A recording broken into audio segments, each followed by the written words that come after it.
Okay. Thank you very much, everybody.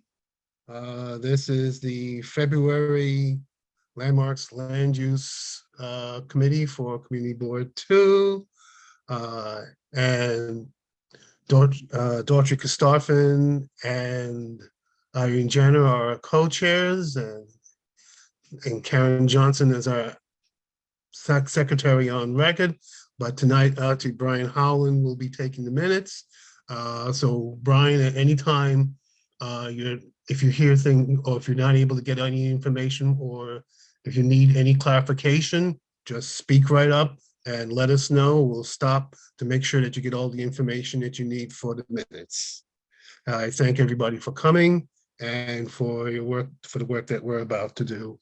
As I said saying a little earlier informally, I'll ask all presenters to try to be as efficient as possible.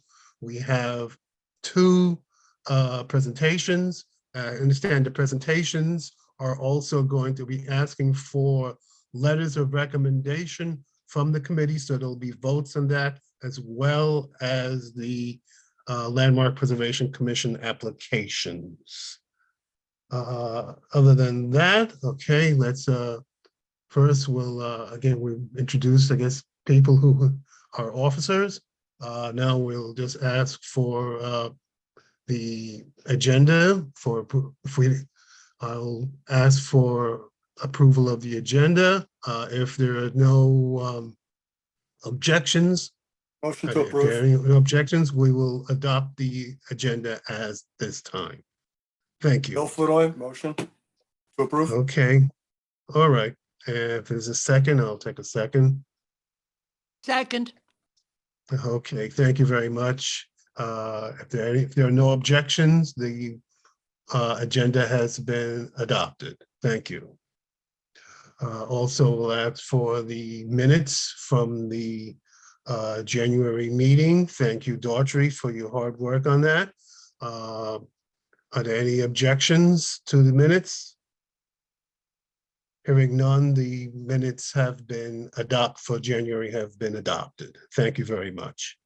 Now, before we can continue, we have the, I guess we'll call it the public's, can speak on the on items that are coming up on our agenda tonight. Now, we have received some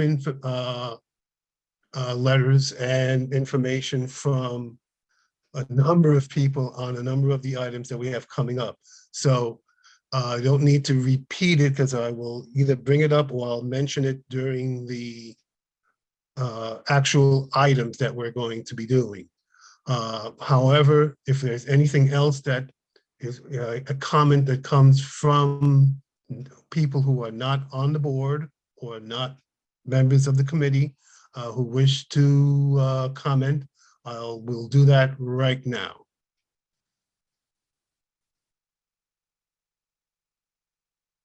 Okay, hearing none, I guess we'll still have another session later on in the meeting for public comment, general public comment. So we'll have that opportunity as well. Okay, let's move on to our, I guess, presentations. The first one is the Brooklyn House of Detention and the Sally Port. I guess I should read some of the names off of the people who will be participating in this.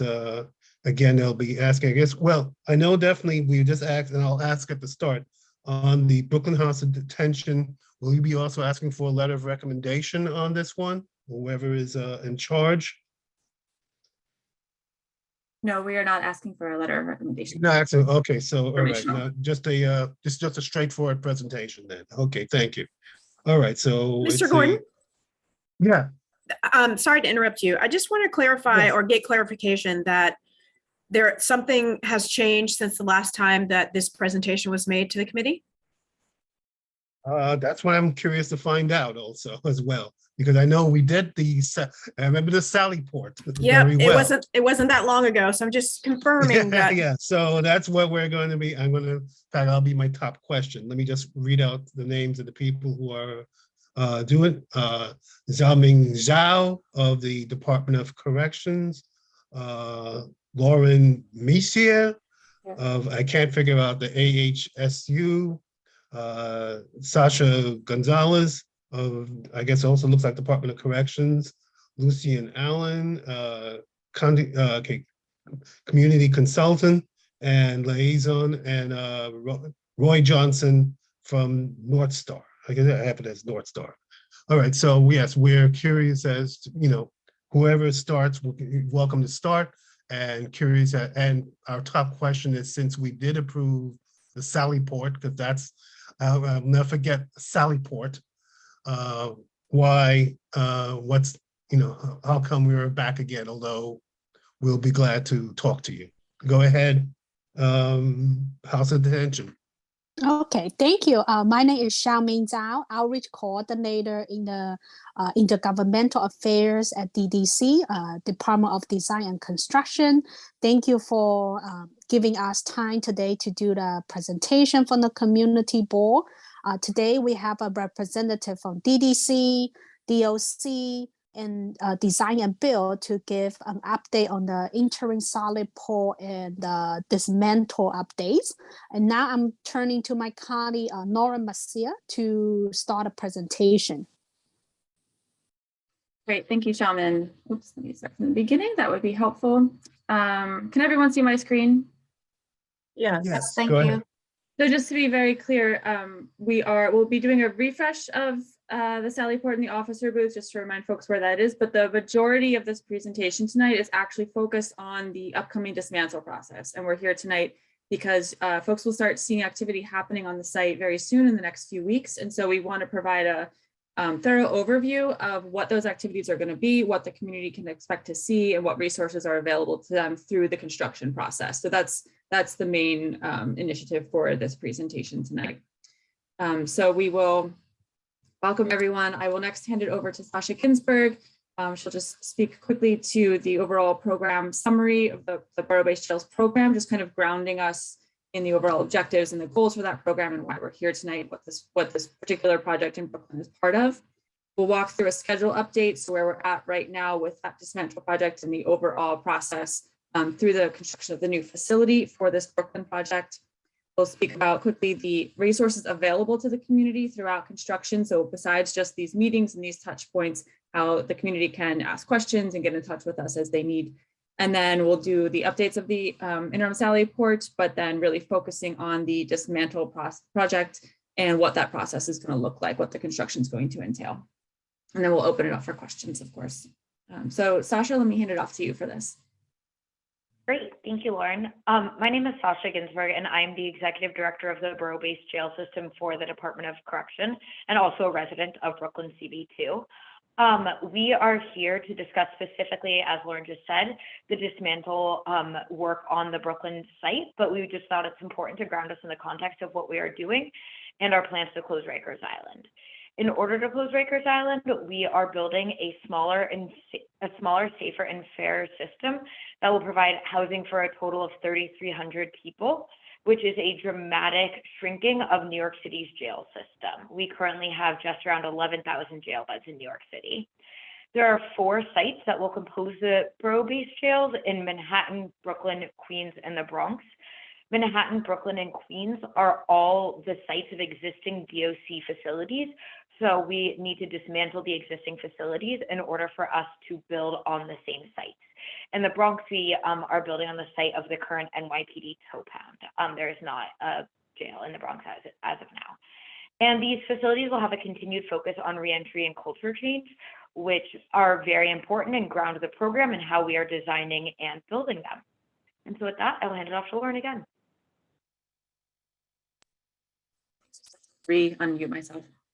So where we're at with the schedule and where we're going, just as an overall reminder to everyone, the dismantle of the existing facility and the construction of the interim Sally Port, that is being done by one design build team.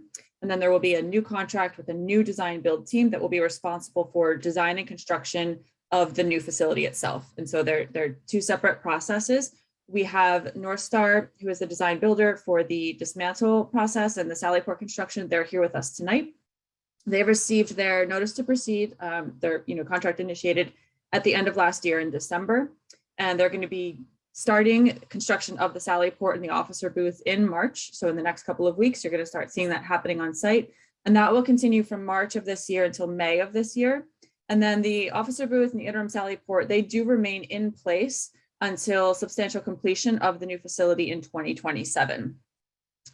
The facility, the RFP for the new facility will be going out in this first quarter of 2022 to teams who were shortlisted after the RFQ was released. And we are on track. We do expect the selected design build team for constructing the new facility to receive their notice to proceed in the second quarter of 2023. And just as Sasha mentioned, the schedule, what you're seeing here now is reflective of the city's goal to close Rikers by 2027. So that's why the timeline is what it is. During the construction process, there are a number of resources available to the community. This is a quick snapshot of past engagement opportunities that we've had, including the Neighborhood Advisory Committee, the Community Board, the task forces. And so we've been in touch with the community, but moving forward, we will continue that. We are committed to doing quarterly briefings with the Neighborhood Advisory Committee. We'll also be having community board presentations like the one tonight that will be ongoing through the dismantle and the new facility construction process. In addition to sort of these set touch points, we also have a number of ways that folks can reach out individually and get information. We have our newly revamped website, which is up, and all of these, all the different information that we hand out to the community will be posted there. These presentations get posted there. We have our community construction liaison, Lucian Allen. I'll introduce him in a couple of slides. He has a dedicated phone number. He's really our point person on the ground. He'll have an office location close to the construction site. We'll be issuing quarterly newsletters about project updates. We do weekly look-aheads through the construction process, so what folks can expect to see happening. And then also in the event of any impactful construction activities, like closing a sidewalk or a street, or things that are really going to impact the community, we do issue 72-hour advisories that will get posted around the work site and around the neighborhood. They will be sent out to the neighborhood notification list that our CCL maintains. They'll also be posted on the website. So we'll be, doing everything we can to make sure that information gets out and is clearly communicated in advance. This is a quick snapshot of what the new website looks like. And as I said, these community engagement briefings, they're posted there. All of the construction updates get posted there. Updates to the project timeline are all available on the website. And next, I will ask Lucian Allen to briefly unmute and turn his camera on and introduce himself to anyone he hasn't already met. And he'll also walk through, this is his contact information on screen. If the community has any questions or concerns and wants to reach out, this is the best way to do it. And Lucian will be in constant contact with our team as well. So Lucian. Good evening, everyone. Again, my name is Lucian Allen. I'm the community construction liaison for this project. So far, I've been doing a lot of physical outreach and engagement with some residents and businesses, mostly on the Atlantic corridor from Hoyt to Court Street, and just actually finished doing the State Street between Smith and Hoyt, speaking with all those residents, informing them that the work is about to start, sharing my PIC card, again, which has my email address and phone number, and letting them know that I'll be the point of contact for this project, for the dismantle work, and a resource for them for any issues they might have in regards to the work being done. So again, definitely, like I said, just being the point of contact and showing face, letting them know that I will be there for any issues that come up, and essentially trying to establish a relationship between residents and businesses to let them know that I'll be in this area, and definitely a visible and current face, reoccurring face for this work. Thank you, Lucian. Yeah, thank you. And next, I'm going to turn it over to Roy Johnson from North Star. Again, they're the contractor who will be responsible for constructing the interim Sally Port officer booth and doing the dismantle of the existing facility. And I just want to say, we did hear loud and clear at the start of the meeting the call to action to try to keep this brief. We have a ton of information to share. I think Roy's going to try to touch on it pretty quickly. And during Q&A, we can always go back to some of these slides if anybody here wants more detailed information. So with that, Roy.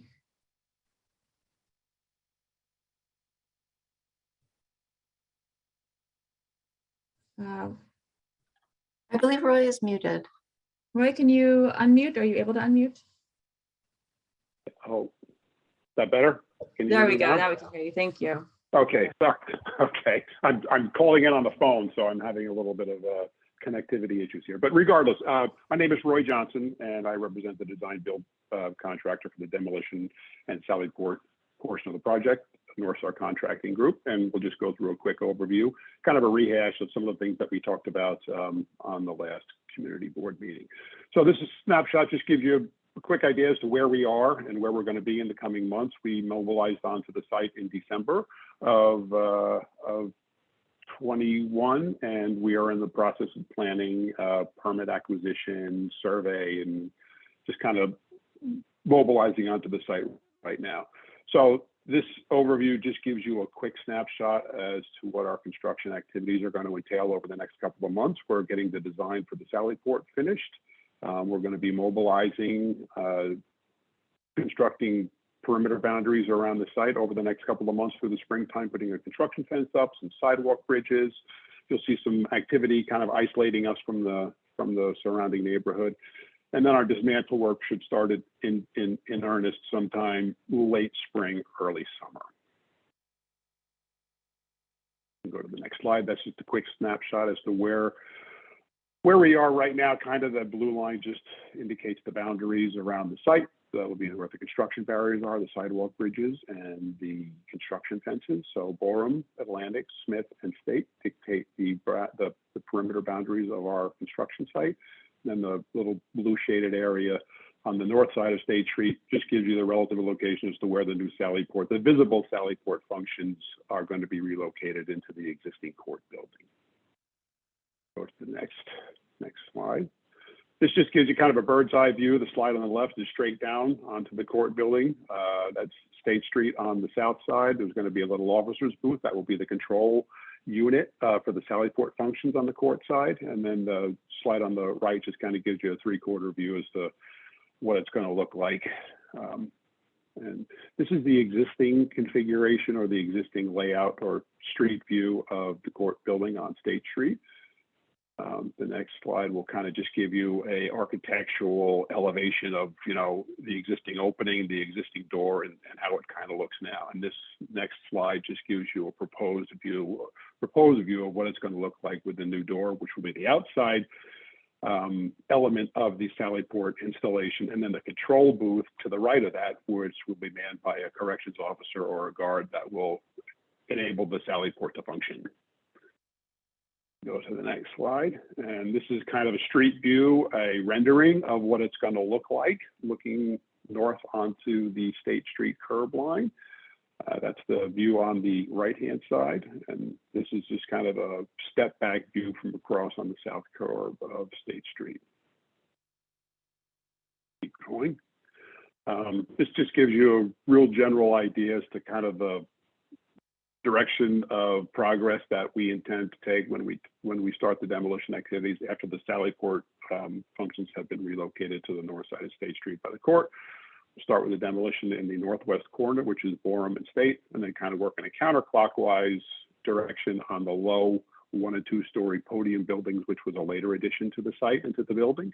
And on the completion of that podium building, then we'll start the tower demolition. This is kind of where we are right now in the preparation phase. So we're going through permit application, design, implementation, the things that we need to do in order to get the building and the site ready for the work at hand. So we're modifying some of the existing structures, some of the existing safety features, electrical, plumbing, life safety, putting the sheds up, and basically getting our site control measures in place. And then at the completion of that, they're working kind of concurrent or in parallel with the Sallyport relocation activities.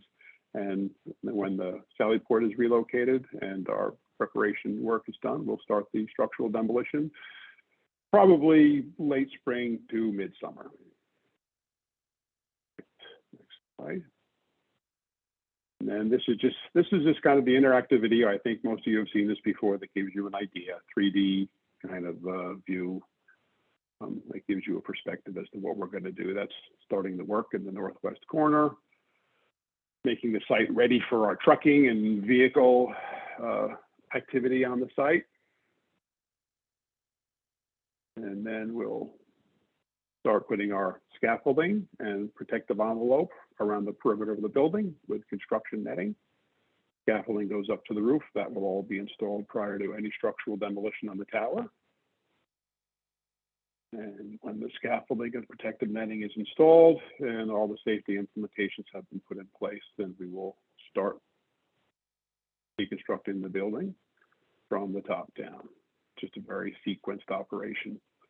I'm going to bring us down floor by floor, and all of the safety considerations, the scaffolding, the netting will come down concurrent to the demolition activities.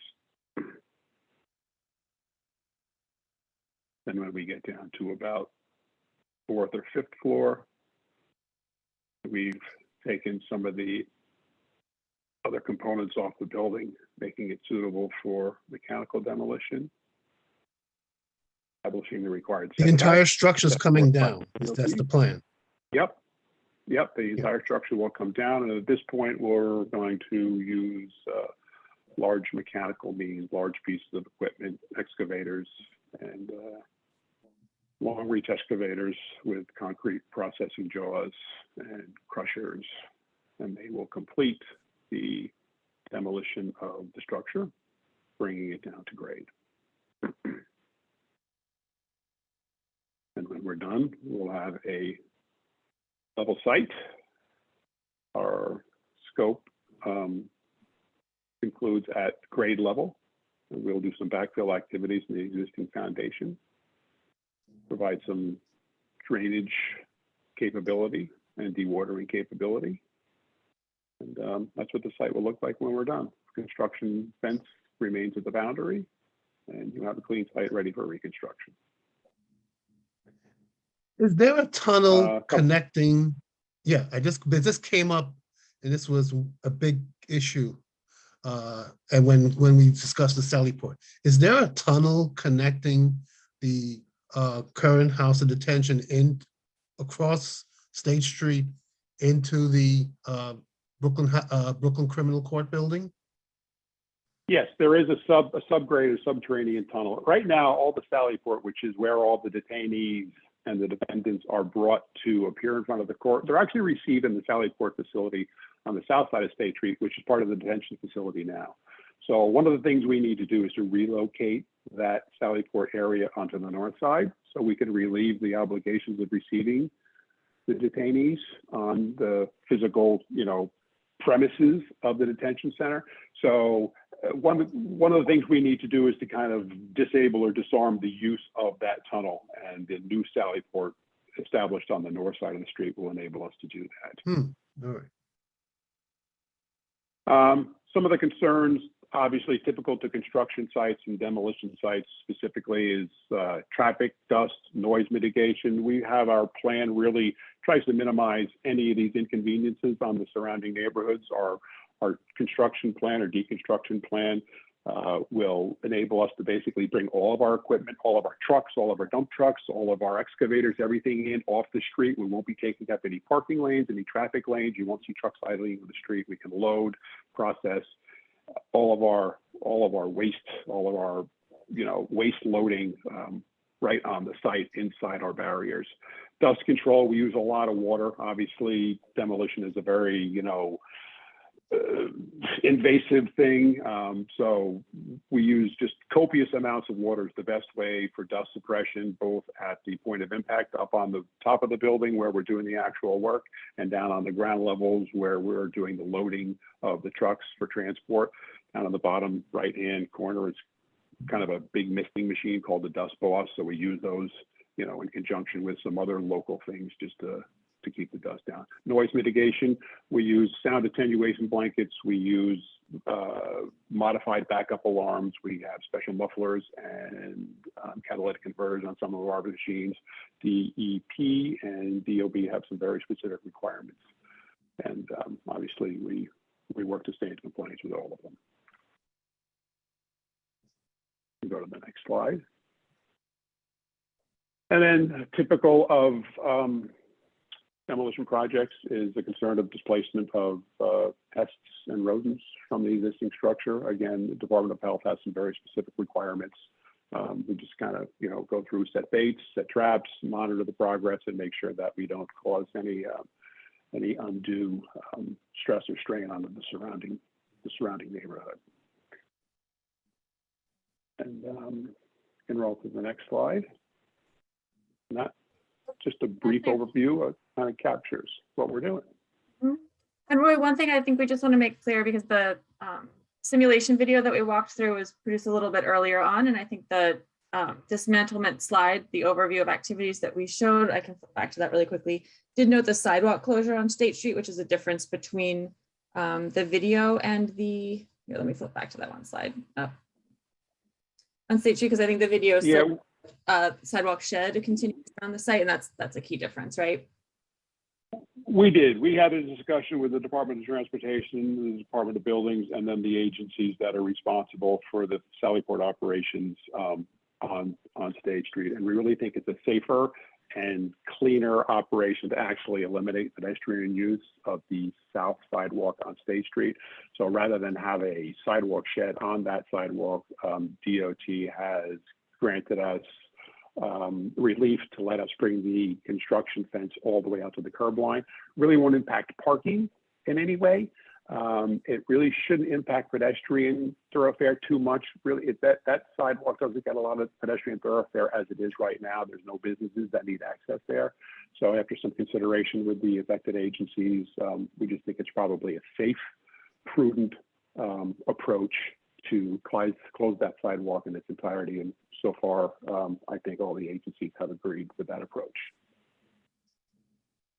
But people will still be able to use the sidewalk on the courts on the side of the criminal court. Correct. That is correct. Yes. Yeah. That's the intent. So basically, DOT just mandate that we have everybody cross at the corners. They don't want pedestrians crossing mid-street, jaywalking, obviously. So it's a very established protocol for the closing of the sidewalk and signage and directions and making sure that everybody knows exactly where to go and how to get there to eliminate any potential risk or hazard. That's to facilitate the removal of these oil tanks, which are shown in orange up here. I think that was noted on an earlier slide, but just want to make sure we're clear with everybody. Yeah, thanks. Yeah, there are some collateral activities that we're doing that really aren't directly related to the Sallyport, kind of parallel to our demolition. That does include the removal of some fuel oil tanks on the south side of Smith Street under those sidewalks. We would have had to close the sidewalks sooner or later anyway to pull those out.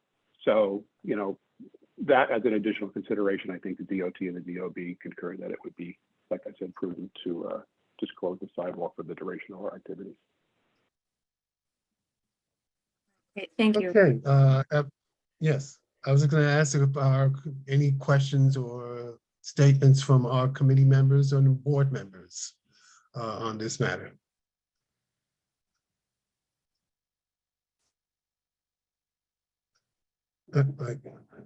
I see John Dew has okay, first I see John Dew, then Bill Flanoy. I'll start with John Dew. Thank you, Mr. Gordon. This project is a vision that is going to have a lot of impact on the community.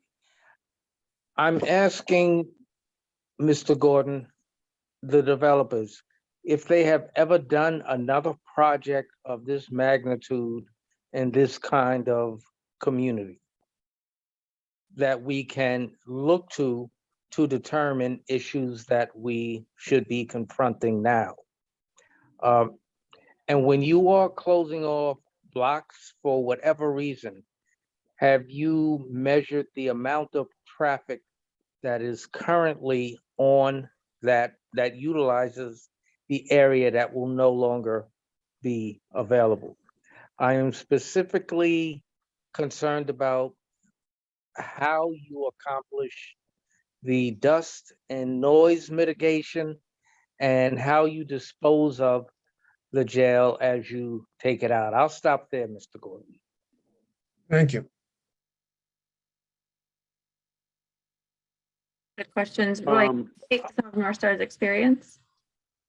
Yeah, actually, yes. North Star is one of the largest demolition and deconstruction contractors actually in the country, and certainly in the local area. We have completed a number of very large scale neighborhood sensitive projects similar to this in pretty much 4 of the 5 boroughs. So we understand the potential impacts. We don't make any unilateral decisions. Basically, everything we do that may have a collateral impact on the surrounding neighborhood, we discuss with any regulatory agencies and certainly our client to make sure that we can minimize or mitigate any negative impact. I mean, a byproduct of construction, there's always going to be a little bit of inconvenience. So we do discuss all these elements in great depth. I don't know how much more I can say. I mean, the noise I understand, the dust I understand. You know, we work within the compliance of all of the agency guidelines as far as work hours, acceptable decibel levels, acceptable dust levels. We will have a monitoring system for the dust around the perimeter. We do take daily and weekly decibel readings around the site just to monitor, you know, the noise level. We do photographic documentation before and after just to verify or validate, you know, what we've done and how it may or may not impact the surrounding communities. So we have a lot of proactive features and a lot of proactive practices that we employ before, during, and subsequent to this, and we will basically formulate or accumulate all this stuff into a final report.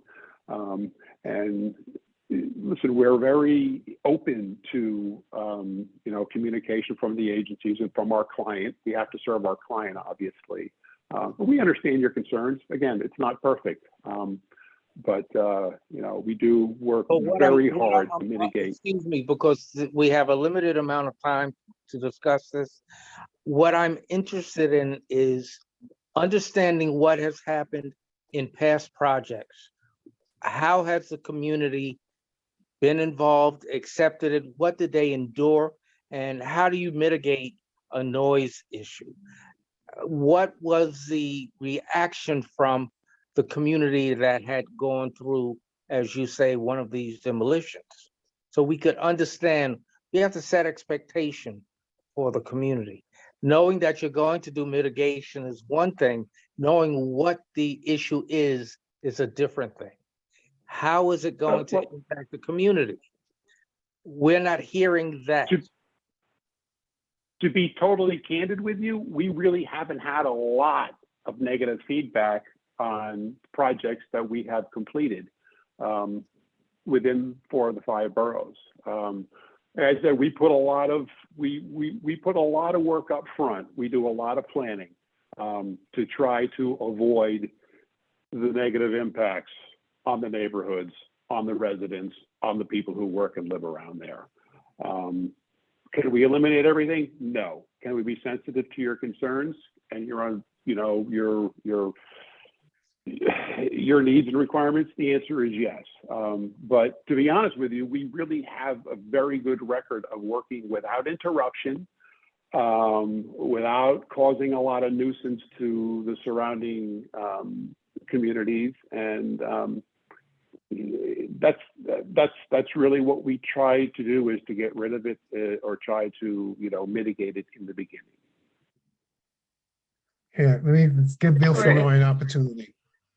If community members do have any concerns, if they're hearing or seeing anything that they have questions about or concerns about, they should be reaching out to Lucian Allen at any time. Again, he's going to have an office close to the site, dedicated phone number and email address. Lucian provides a direct link between the community and the contracting team that's out there. So we'll get responses to any question that gets asked. Okay, thank you, Ms. Messier. Bill? Yeah, sure thing. Question. Okay, thank you, Chair Gordon. I was actually fortunate enough to actually have a demolition of this type occur right across the street from me. Whereas they took down a building floor by floor by putting actually small trucks that were actually jackhammers on top of the building and jackhammered it down one floor at a time. So I understand what's going to occur here. It went on for about 6 months. Question I have here are these are the issues that I had to deal with. Start times of the demolition, also end times of the demolition. Also, when we're looking at parking, that's also been mentioned. When the contractors come to park, where will they be parking? In addition to that, the other thing is on weekends, okay, what will be the times of starting and ending? Traditionally, they end at 6 o'clock and they start at 8 or 9 o'clock. Okay, these are the concerns we have, especially on weekends. They start a little later because people were trying to sleep. So are these issues, and also the other thing I'm concerned about as far as the jail is concerned, is there any asbestos issues that we should be concerned about also? And I'll leave it at that. Roy, if you want to answer those questions, believe it or not. Sure. I'll get to you later, Lucian. Oh, one last thing. As far as the updates for the community board, how often will you be giving updates to us about the construction, such as this informational meeting? We'd like to have those as often as possible so we can keep the actual community updated also. Thank you. Okay, I'll address the first couple of questions and let the DDC or Lucian address the update issue. You are correct. Department of Building regular work time regulations are 7 a.m. to 6 p.m. Anything after that requires an after-hours variance, which you have to apply for, petition for, and get approval of. Weekends are 7 to 7. Our intent basically right now, the way this job is structured for us and the schedule that we have is basically a 5-day-a-week schedule, somewhere between 8, 9, maybe 10 hours a day. So we plan on working within the standard working envelope of 7 a.m. to 6 p.m. on weekdays. Not going to tell you we're never going to work on a weekend because there may be a situation where we have to, but again, we work within the guidelines set forth by the Department of Buildings. There is a considerable amount of asbestos. It has been identified through a number of different surveys, which have been undertaken by both the Department of Corrections and our design build firm. We're in the process right now of designing a very specific asbestos abatement plan that falls within the parameters of the DEP and the DLB.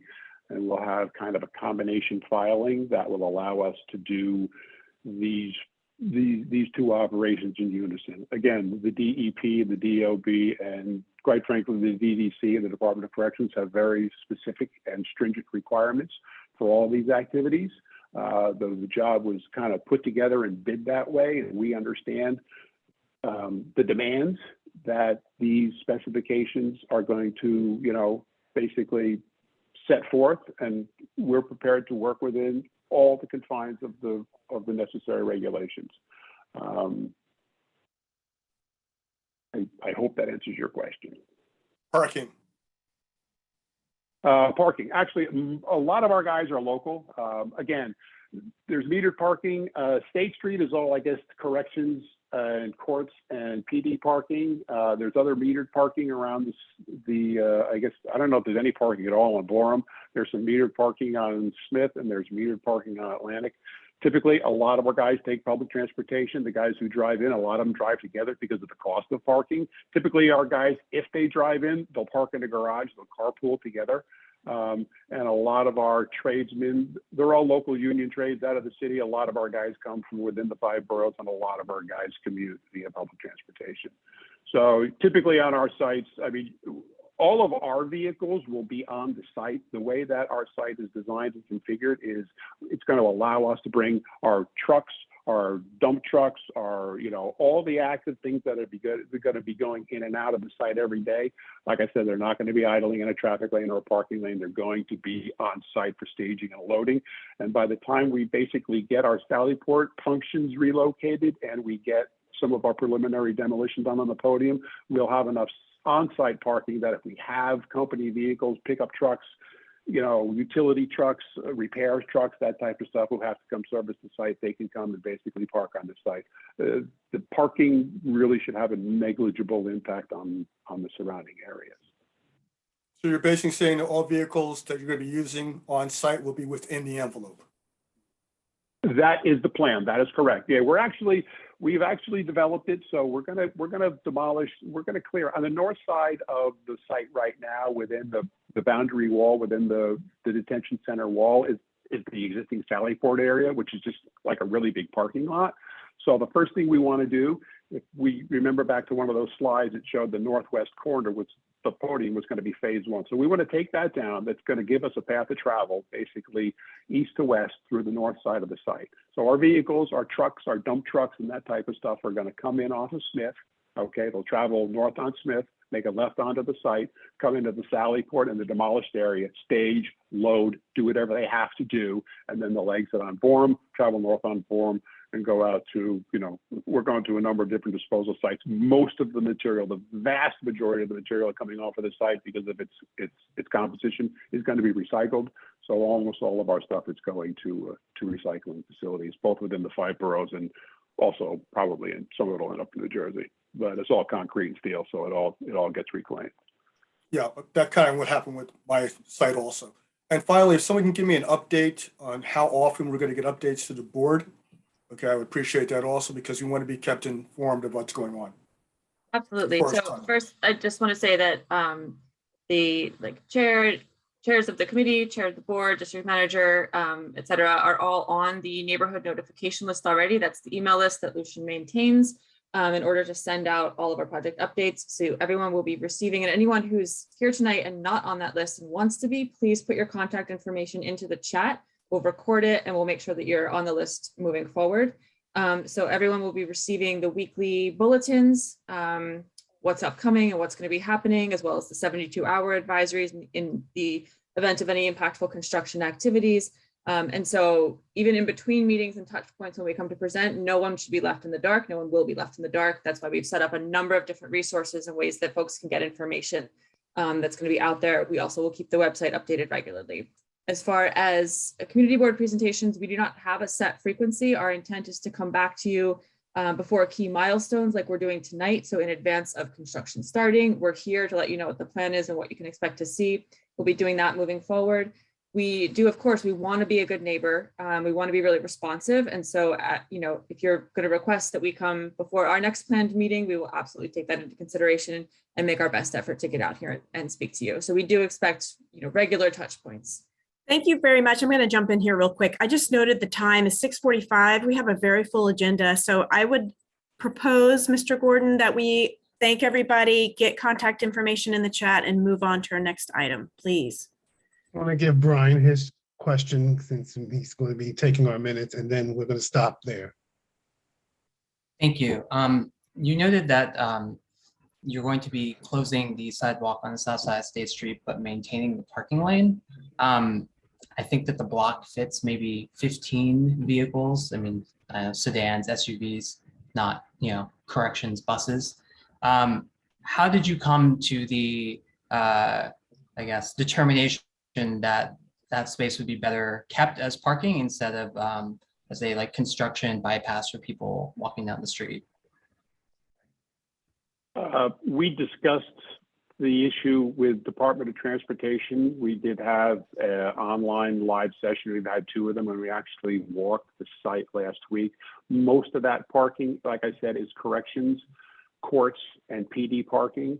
We don't really have any jurisdiction, over how they interpret what their needs are. Obviously, the least invasive approach for us is the one that we would choose to take, and taking a parking lane is always a little bit of an inconvenience or a nuisance. It's something that DOT typically tries to avoid at all costs if possible.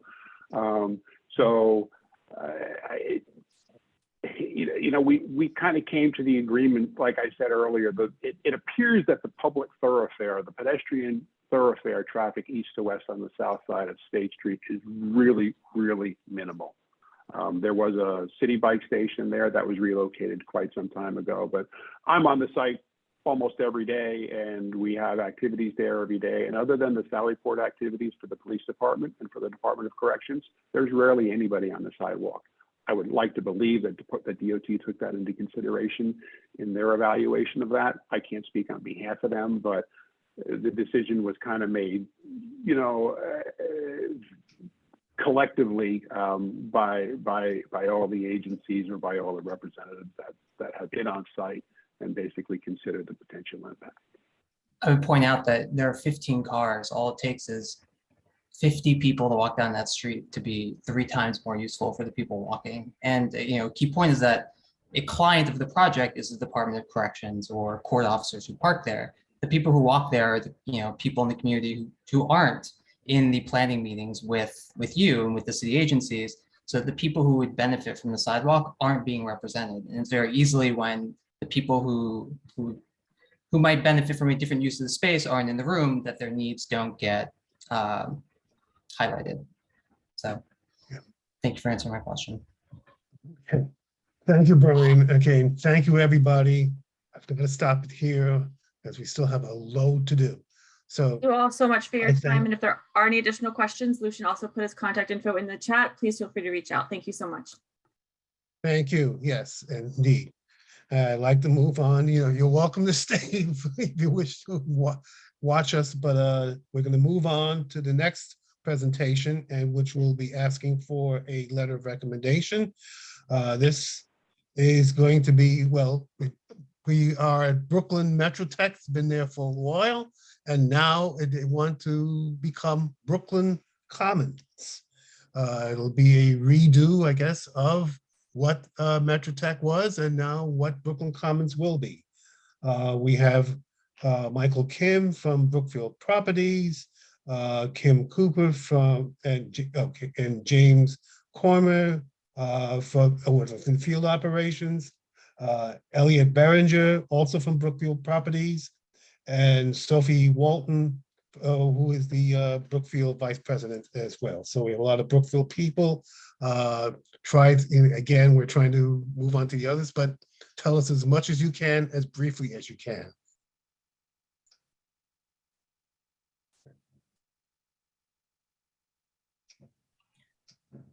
Hi, can you hear me?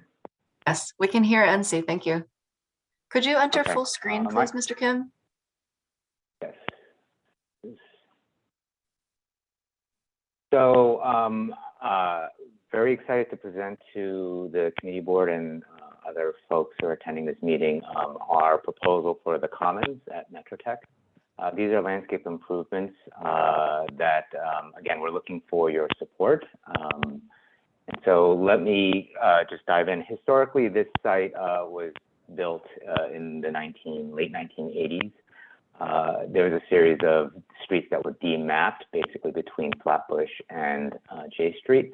Myrtle Promenade became a pedestrian corridor. It's about 5-acre site of public space surrounded by a series of developments that are a combination of office, institutional, and retail. But obviously the sort of surrounds have been changing, especially recently, given, again, just increased residential development, both to the east and I think in the Heights as well as Dumbo. Basically all of Brooklyn has been developing increasingly. So, you know, the vibe of downtown Brooklyn has increasingly become more 24/7, live, work, play. There are greater students attending sort of in this campus area, in addition to obviously our office and retail tenants as well. But the Commons itself has sort of remained in stasis for the last this.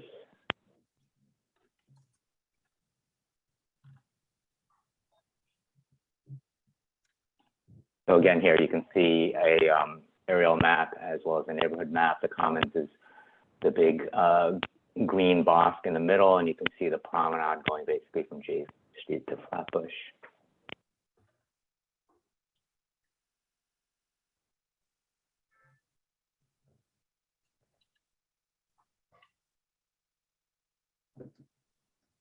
All right, I'm just having problems.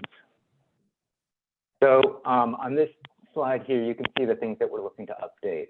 Again, there's a lot of dated elements on the site, in particular the light poles, there's fencing around the planters, the benches, the plantings themselves. A lot of it ends up being both visual barriers as well as physical barriers. Again, all these things we'd like to upgrade.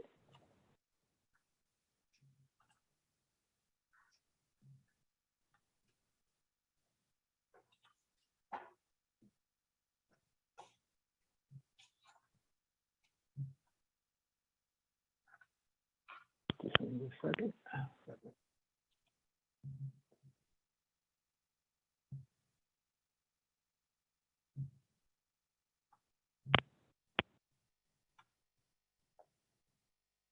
This is a street, a view looking from the J Street entrance. And this is our proposal. So you can see that a lot of the original green benching has been replaced by a combination of wood and metal. New light posts go in the place of the previous light posts. Bollards and other elements are going to get replaced, trash cans, bollards, and bike racks. Here's another view further down the promenade. Again, you can see the dated elements, the light poles, the fencing, the benches. And this is proposed scope. A view from the north side of the commons. Again, light poles, benches. And here again, we're proposing picnic tables as a complement to the benching that goes around the planters, new light poles. We do have an active ping pong program as part of our arts and events programs. I don't know if they'll quite look like this, but we'll have ping pong tables. Just so everyone knows, I mean, Brookfield is very active at the Commons, developing programs that are 24/7, 365 a year, in conjunction with our sponsors and the Brooklyn Downtown Partnership. And again, that will continue, and obviously we're hoping that our improvements will complement and enhance the experience. And this is just a general site plan of the proposed improvements. Again, you know, the trees are going to remain unless they are diseased or in a state of disrepair, but the majority of trees will be remaining.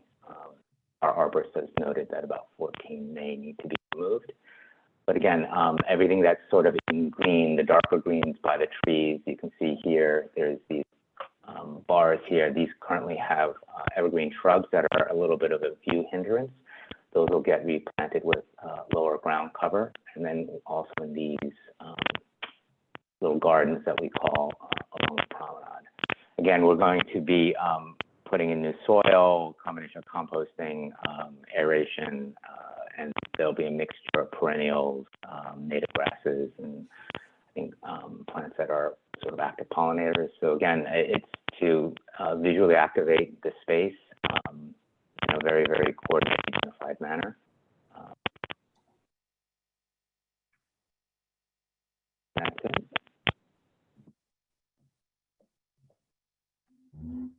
Happy to take questions. Okay, thank you very much. Any questions from committee members or board members for the Brookfield people, for Brooklyn, I guess, the new Brooklyn Commons? I I see John have a do. question.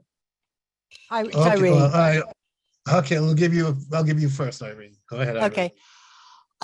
Is there any thought of providing a dog park? Because we've had this conversation. We do not want it on top of the Underground Railroad, and you're right next to that. There is no dog park being proposed here.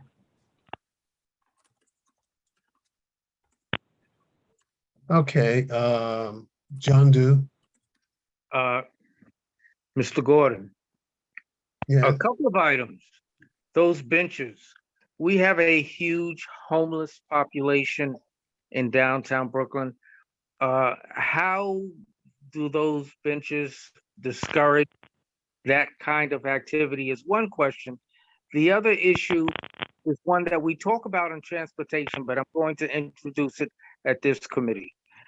ADA access to downtown Brooklyn is almost non-existent.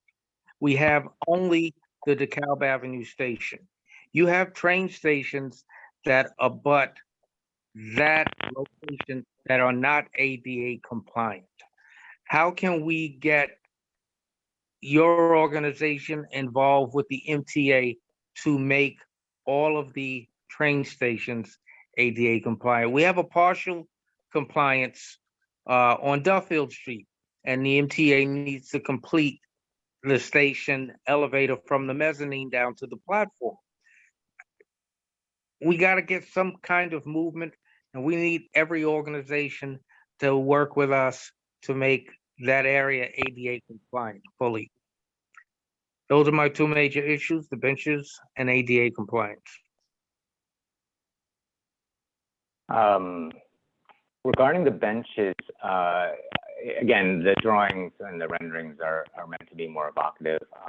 We, at some point during our shop drawing and procurement process, will be looking at details to discourage folks from, let's say, sleeping. It's a combination of that plus the skateboard deterrence. But, you know, I think there's so much that a design can do beyond that. I think it'll require some level of building operations folks to sort of manage and maintain the facilities as well. Okay. Regarding the MTA, MTA, that's a tougher question. I don't have an immediate answer beyond the fact that I guess within our own project, we are providing companion seating, and obviously the site is, from what I know, fully accessible. I mean, there's a fair amount of grade change as you go from J down to Flatbush, but again, you know, our goal is never to restrict access. Okay, thank you very much. Now I see Enlightened Spencer. Now, are you on the board, Mr. Spencer? No, I am Mr. Gordon is not. Okay, I'm gonna have to ask the whole, if you want to wait until we have the public part way down at the bottom of the meeting, because it's what we do is we try to keep these questions for committee members and board members. So sorry if you want. Okay, Bill Flournoy. Okay, thank you, Chair Gordon. Okay, one item's already been brought up, and that is the fact that the chairs, the benches you have and the tables they're probably not a good idea, because you're gonna have homeless sleeping there at night and also using it during the day. Okay, we already see that, and we've actually had benches throughout downtown, okay, that actually are made so that people will not use them to sleep on. Okay, so I would strongly suggest you redesign those and come back to us about that. Also, did you mention that you're going to be removing trees?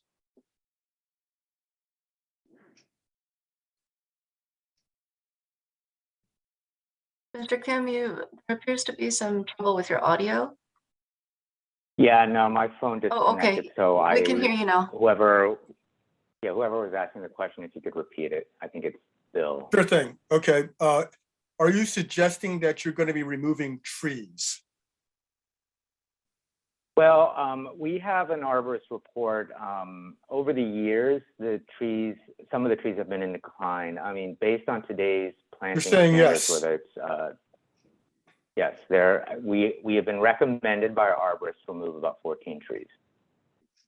Okay. I would suggest you come back to us with a new design.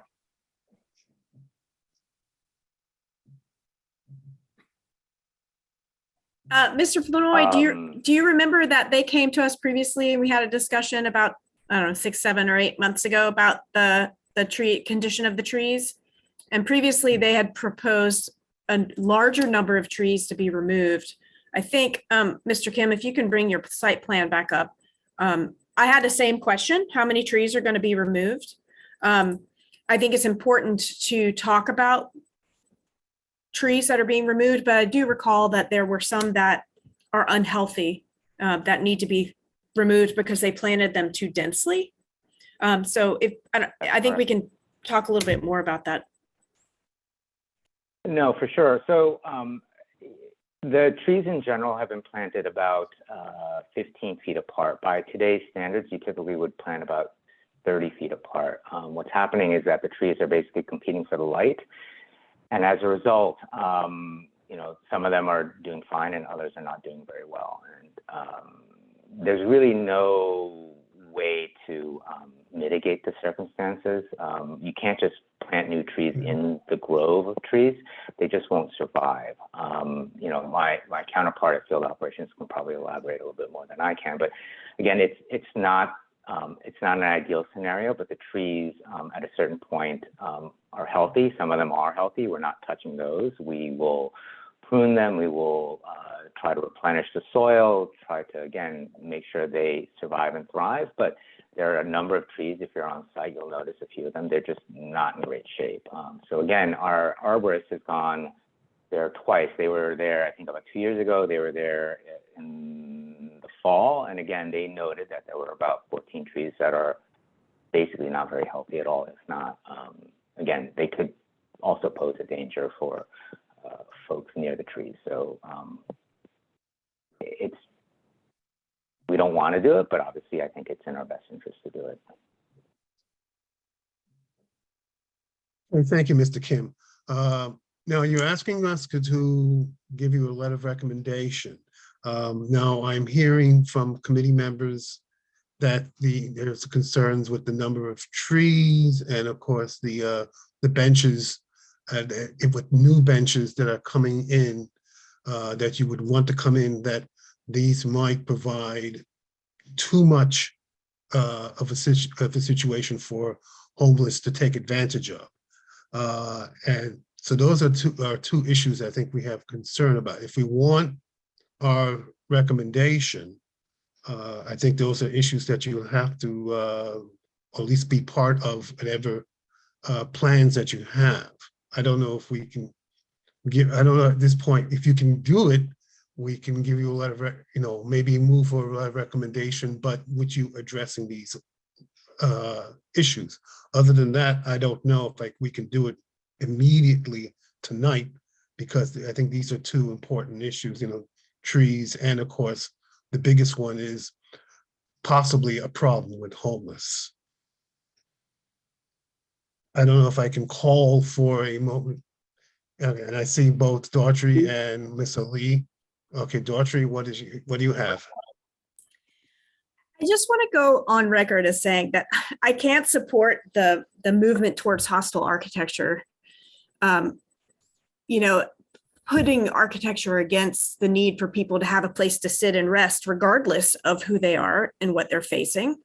And if we want to get real about supporting homeless people in our community, then we're not going to take away one of the only places where they can sit and be free. So I just wanted to say that I can't support that. I understand that. In fact, actually, I've sat at those the benches that are there right now are decent, although they, you know, it accommodates, I guess, one person per space or maybe two spaces. But there is still some issue about that. Ms. Ali? Yeah, I agree with what Daughtry is saying, but I think the benches, they could alter the way they're making them and perhaps put some rails in between so to become individual seats rather than one long bench where someone could put a blanket and sleep on. Because the table and the chairs provide a really nice addition during the summer months where people could, you know, bring their meal outside and eat. So I'm not opposed to the project, but I think you could individualize the benches, put some handrail in between to break up the one long bench idea. So Mr. perhaps No, we I could think- do a look, motion with Gordon. some suggestions of the way they could alter the plans. Mr. You want Gordon, to make the motion, Ms. Ali? I'd like to make a motion that we approve this application with the proviso that the benches be addressed and that the proposal study whether bike lanes are, whether a bike lane would be appropriate to include, because that happens in everything now. And whatever other items, the motion is open for people to add. But this is a request for approval. We should put everything in it that we think needs to be addressed. So the trees, I think, is a issue. What is So the how- motion? Yes, I'm okay, making a good. motion, but it's open for board members to include any other piece that. Yeah, but the 14 trees they're moving are trees that are not doing well. So it's not like they're removing healthy trees. Right, so we don't, do we need to include anything about trees? No, I don't believe so. Fine. I want to Right. jump in here and ask, I believe that someone from field operations is here, and a lot of these issues that we have raised collectively are design problems that can be solved. Some of them are not, but is there an opportunity that the designer might want to speak to this?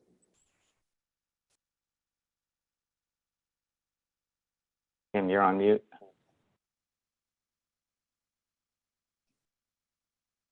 Go ahead. Anyone? Oh, you're still on mute, Kim. Oh, am I unmuted right now? We can hear you. No.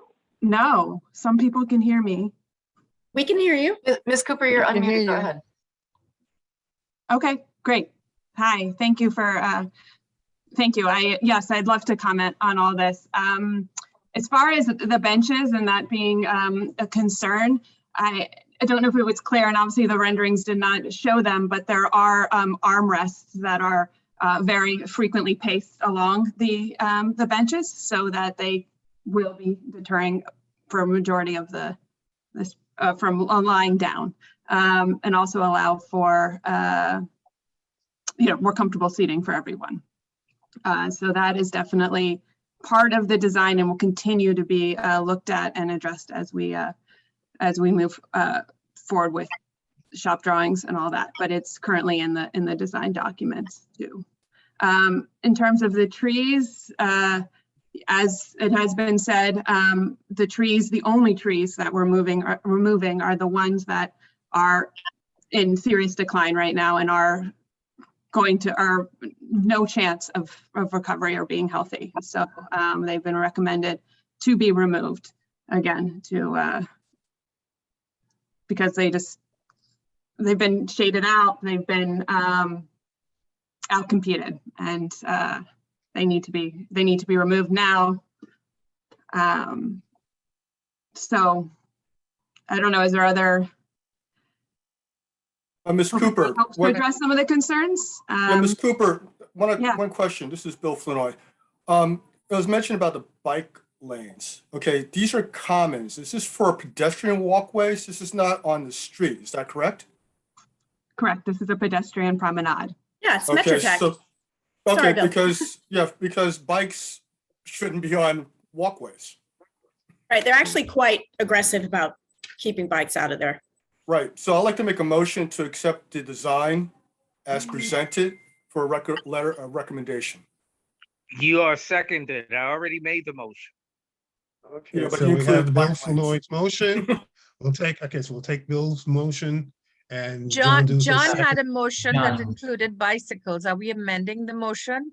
No, it wasn't seconded. We'll take Bill Floyd's motion because of the concern of the bicycles. So we'll take Bill's motion and John Doe has seconded. Friendly All right. amendment. Friendly amendment from Daughtry. Can we ask them to come back when the design is furthered? Because I feel like there is some information that needs to be filled in as we go along. Can we add that in? What information is that? I think, Ms. Cooper, you said that you're in design documents right now. So are you moving forward with the presentation in terms of the site plan, the ping pong tables, the benches, and everything? You're speccing ground cover, you're speccing whatever wood you're going to use for the benches. Do people want more information? Because I feel like we're not clear. I do. I feel the same way. I agree with Daughtry. This is Yvette. I think the design is not really fully developed for us to really completely, I'm new to this, but I agree with Daughtry. Yeah, I think it could be a matter of more information just needs to be shared. What I'm specifically saying is I don't think that we have enough information right now for me to feel like we've answered all the questions that have been raised here. Okay. Bill, do you If I accept can- Daughtry's Yeah. friendly amendment to your motion? Is there a timeline for this development, Ms. Cooper? Yeah, I'll let Brookfield speak to that, but Yeah. So we have submitted 100%. We're 100% CDs. So we're in the process of trying to find a CM and to keep this project moving forward and into construction. The estimated construction time is anywhere from 9 to 11 months, notwithstanding approvals that are required, if required. Obviously we're trying to work with our EDC counterpart, get this through PDC approvals. So I think, there are things that we will adjust. Obviously, as Kim was saying, like we have full ground cover planting diagrams that are very specific and detailed. We have detailed CDs that elaborate on the bench design, the backs, the rails, the armrests. Okay, Mr. Kim, we have what it I'm going all. to suggest, Mr. Kim, what I'm going to suggest is we're going to approve Yes. the concept of design. So Daughtry's suggestion is just they come back for information purposes, not influencing the vote. Well, Daughtry, is understand. that- I want to be This- clear that just as an architect, I know that design documents is one thing, but construction documents is something else. They're moved forward. They're just asking for us to bless what they're presenting here. They are not, in my understanding of how this works, and this is what I do, by the time you're at this point, you really don't want to go back and start over again. So maybe the question might be, is there an opportunity in the future that you see where you might be able to come back and include some of these comments in your design? Or are you really just looking for an approval of what you're presenting tonight, period? Hi, I just want to chime in really quickly because I think I'm a little confused because I feel like a lot of the comments and the recommendations towards the design have been addressed. There were three major ones, one being the benches and not having separation, which Kim did elaborate on, that the renderings did show. And I don't know, Michael can possibly bring that back up. The trees, which I think this group decided that they understood the rationale for removing the 14 either diseased or trees that are not doing well. And I'm trying to think of the third thing, but that was cycling. Right, the bicycling, which again, this body has somewhat agreed and understands that this is a pedestrian, promenade, and that bikes are not meant for this area specifically. So I just want to be clear where, what specifically we didn't address or the presentation didn't address. Mr. Turner, I haven't changed my motion. Okay, yeah. All right, so, okay, Mr. Bill Kim, does not can we take bring your- up the site plan again? Because all I saw was a flat bench. I didn't see where there was anything else. Can we bring that part up again?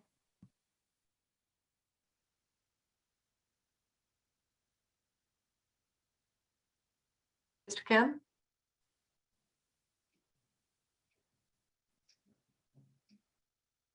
Mr. Kim, we cannot hear you and we are not seeing your presentation. Oh. I guess he can't do it. Oh, one second. Okay, it's Here it loading. comes, here it comes. Okay, and could you zoom in a bit, please, Mr. Kim? Oops, sorry. Gonna go the other way. I think we wanted to see the one with the rendering, the actual benches and Benches, right? tables.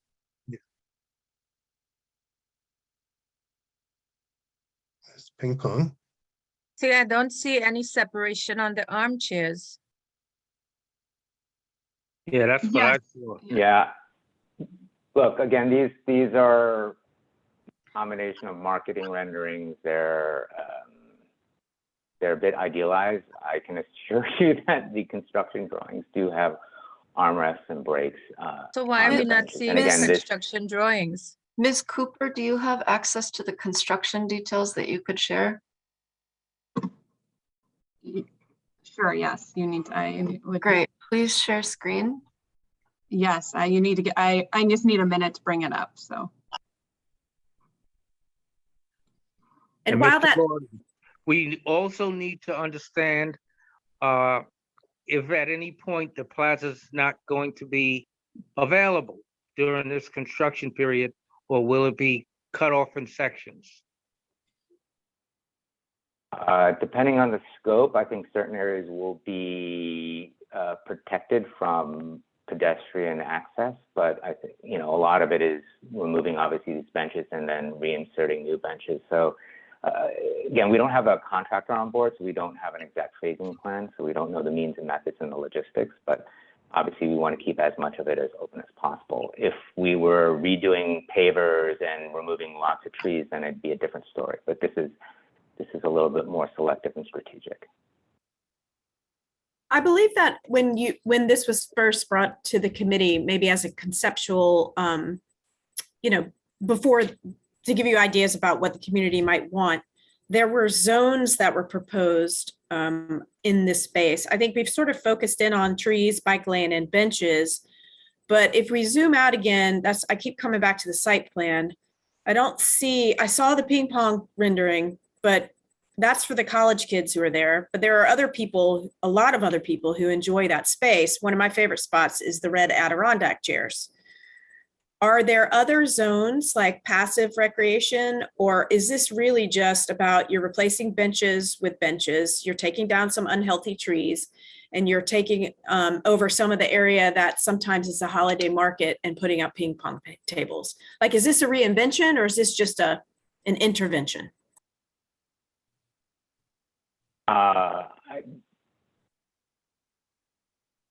I think it's a refresh, if I can use that word. Again, the Commons itself is a vibrant, active public space.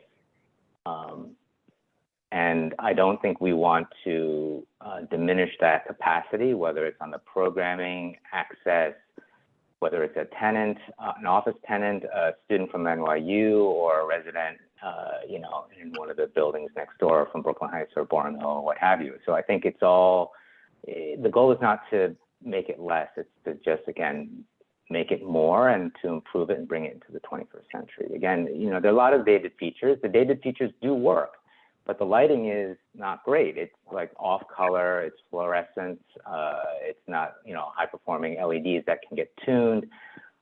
You know, the seats are, you know, on one hand, they're not exactly, they're not comfortable. Not to say that we want to make them overly comfortable, but they can improve. It's a bit cold, like it's hard. The metal is just not very friendly. So again, we're just trying to find the right balance. We wanted to make a great space, but at the same time, you know, we understand all your comments. Those same comments have been presented to us by the partnership, by city planning. There are many groups that have chimed into this. We've gone through a couple of other, you know, again, agencies and reviews. And again, we're just trying to keep the momentum going forward. You know, we understand everyone's concern here regarding. Can we see the design, please? Mr. Kim, can we see the design, Ms. please? Cooper is searching her files for it. Carlton, I guess as a good faith effort, could we just vote on it in the meantime while she's getting the drawing? I don't think she will be misleading us, so we could do the roll call vote. Can I In the interrupt there? meantime. I don't know exactly what we're voting on. There's been a lot of discussion and the friendly amendment that kind of sounded like a tabling motion. And I think we should come back to what the motion is before we do anything. The current motion is to approve as presented. And that was seconded by John. And I'm calling it to Carlton, question now. can we vote? So to save time, we have a big agenda. Okay. Thank you, Ms. Cooper. Sure, thank you for your patience. You can see this is one of the benches around the promenade. You can see the armrests that we have there, as well as, let me scroll in, skate deterrents that we have all along the benches. So there are interruptions in between. Good. Yes. And these are companion seating areas that we've thoughtfully integrated into the furnishing so that there can be companion seating all throughout these seating areas. Very Again, well. I think we like have to call it this with to question, motion. please. Yes, motion's been asked. It's been placed on the floor, a virtual floor, and it's been duly seconded. Okay. Thank you. Let me just get the I don't have a roll. I was going to say for a roll. Okay, here we go. Mr. Howell Okay, is I'll prepared to go call off the the, roll. I'll go up the screen. Yeah, okay, I'll go with the screen. Mr. that we have Gordon, here. Mr. Howell is prepared to call the roll. Okay, go ahead. Thank you. Ms. Ali, Yes. Ms. Blunt, No. Ms. Karstafen, No, I think we need more info. Mr. Dew, Yes. Mr. Flournoy. I assume. Yes. Mr. Gordon, Yes. I'm going to vote no. Ms. Janner, Abstain. Ms. Johnson. I don't think Not here. she's. I don't think, list- sorry, I yeah. think that she was listed as she was here. Yeah. Ms. Stanton, Abstain. I think that is 4 votes in And favor, 3. Did Two, Irene two. Jana vote? Yes. I she abstained. abstained. Ah, okay.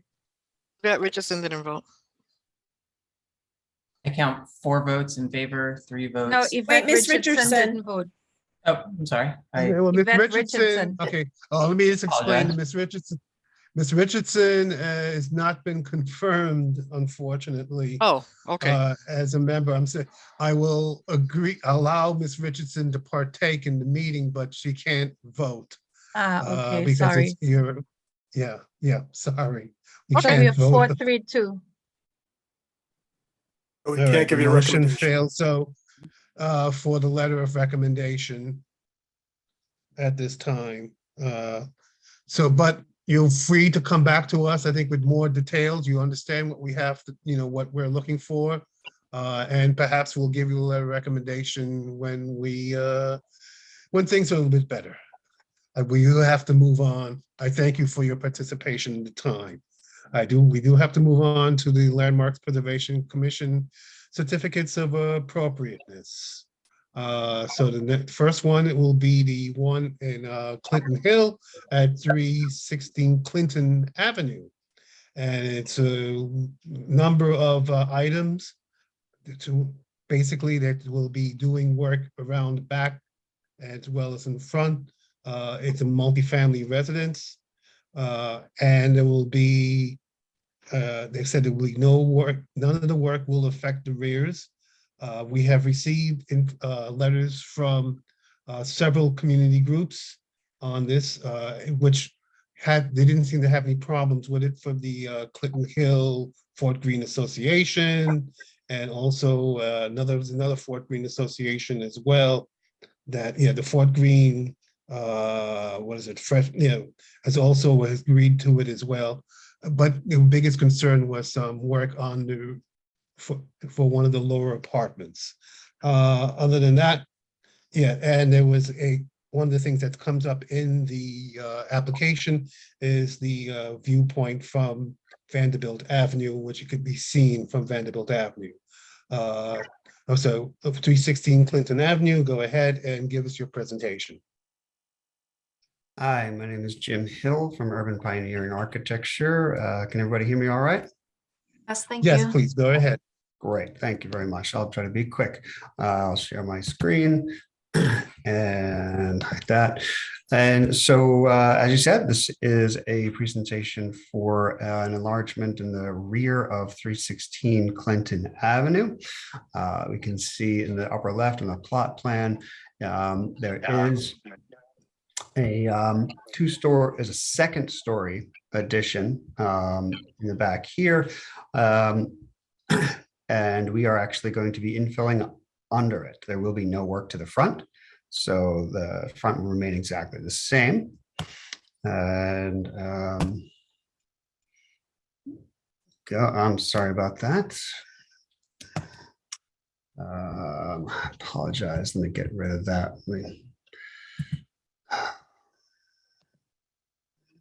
I'm very sorry about that. I'm using a blue beam, which is something I'm not usually doing here.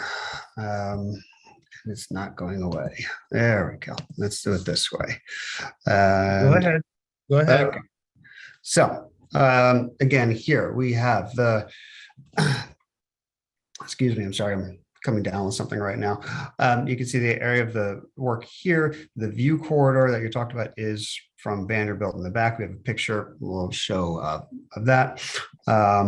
The area of work is underneath this gray extension. The gray extension is already there, and we are literally just filling in underneath it.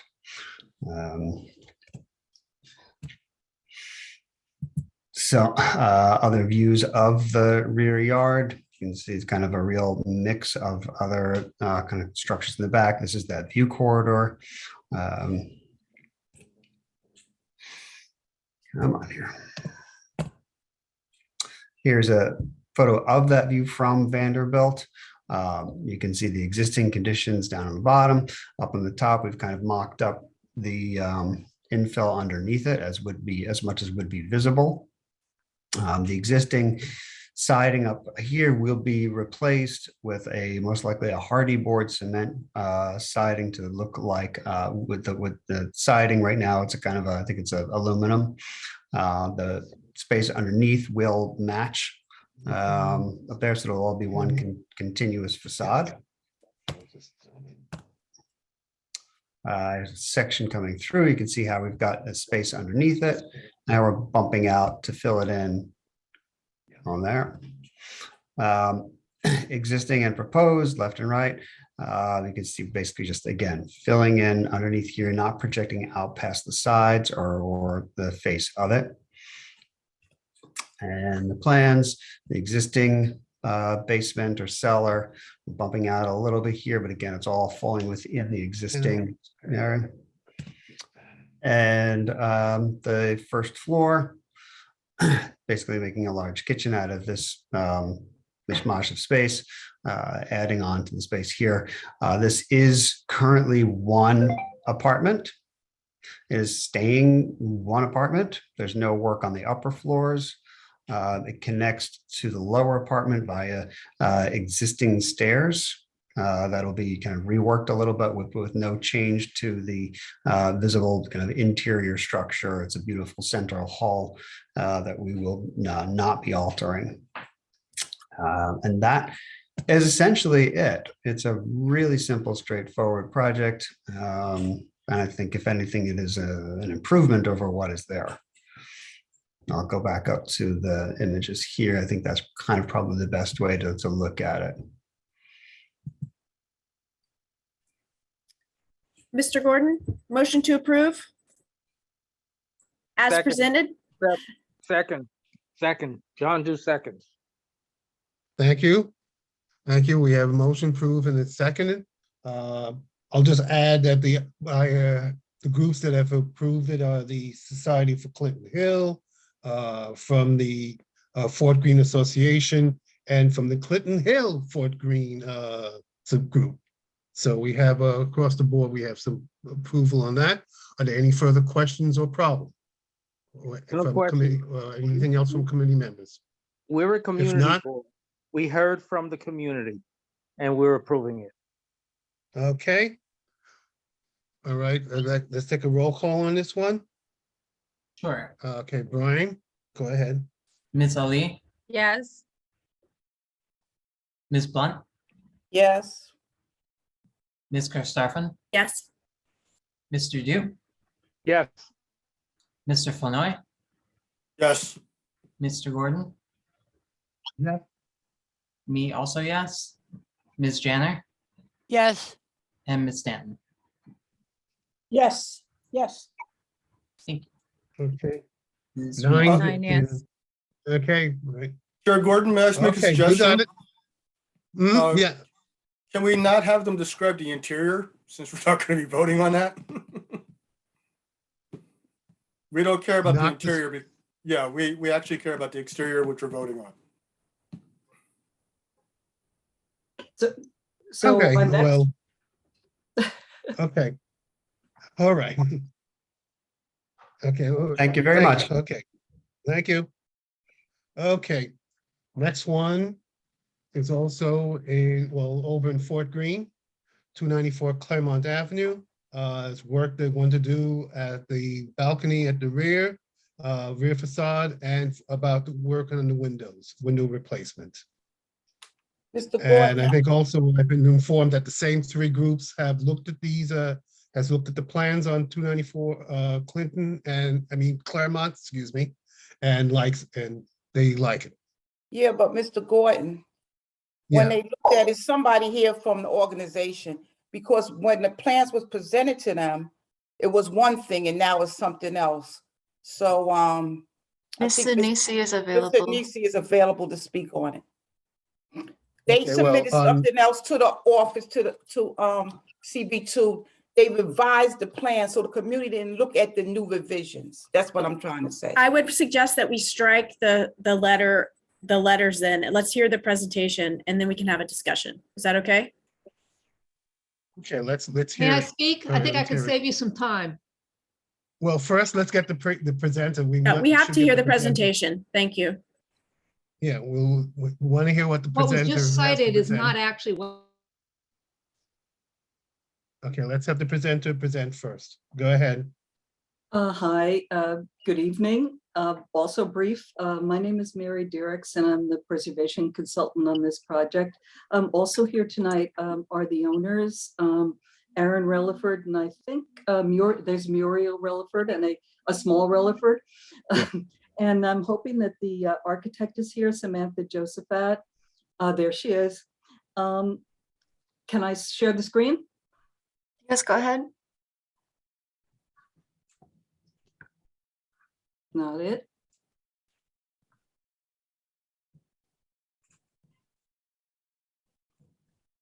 That's it.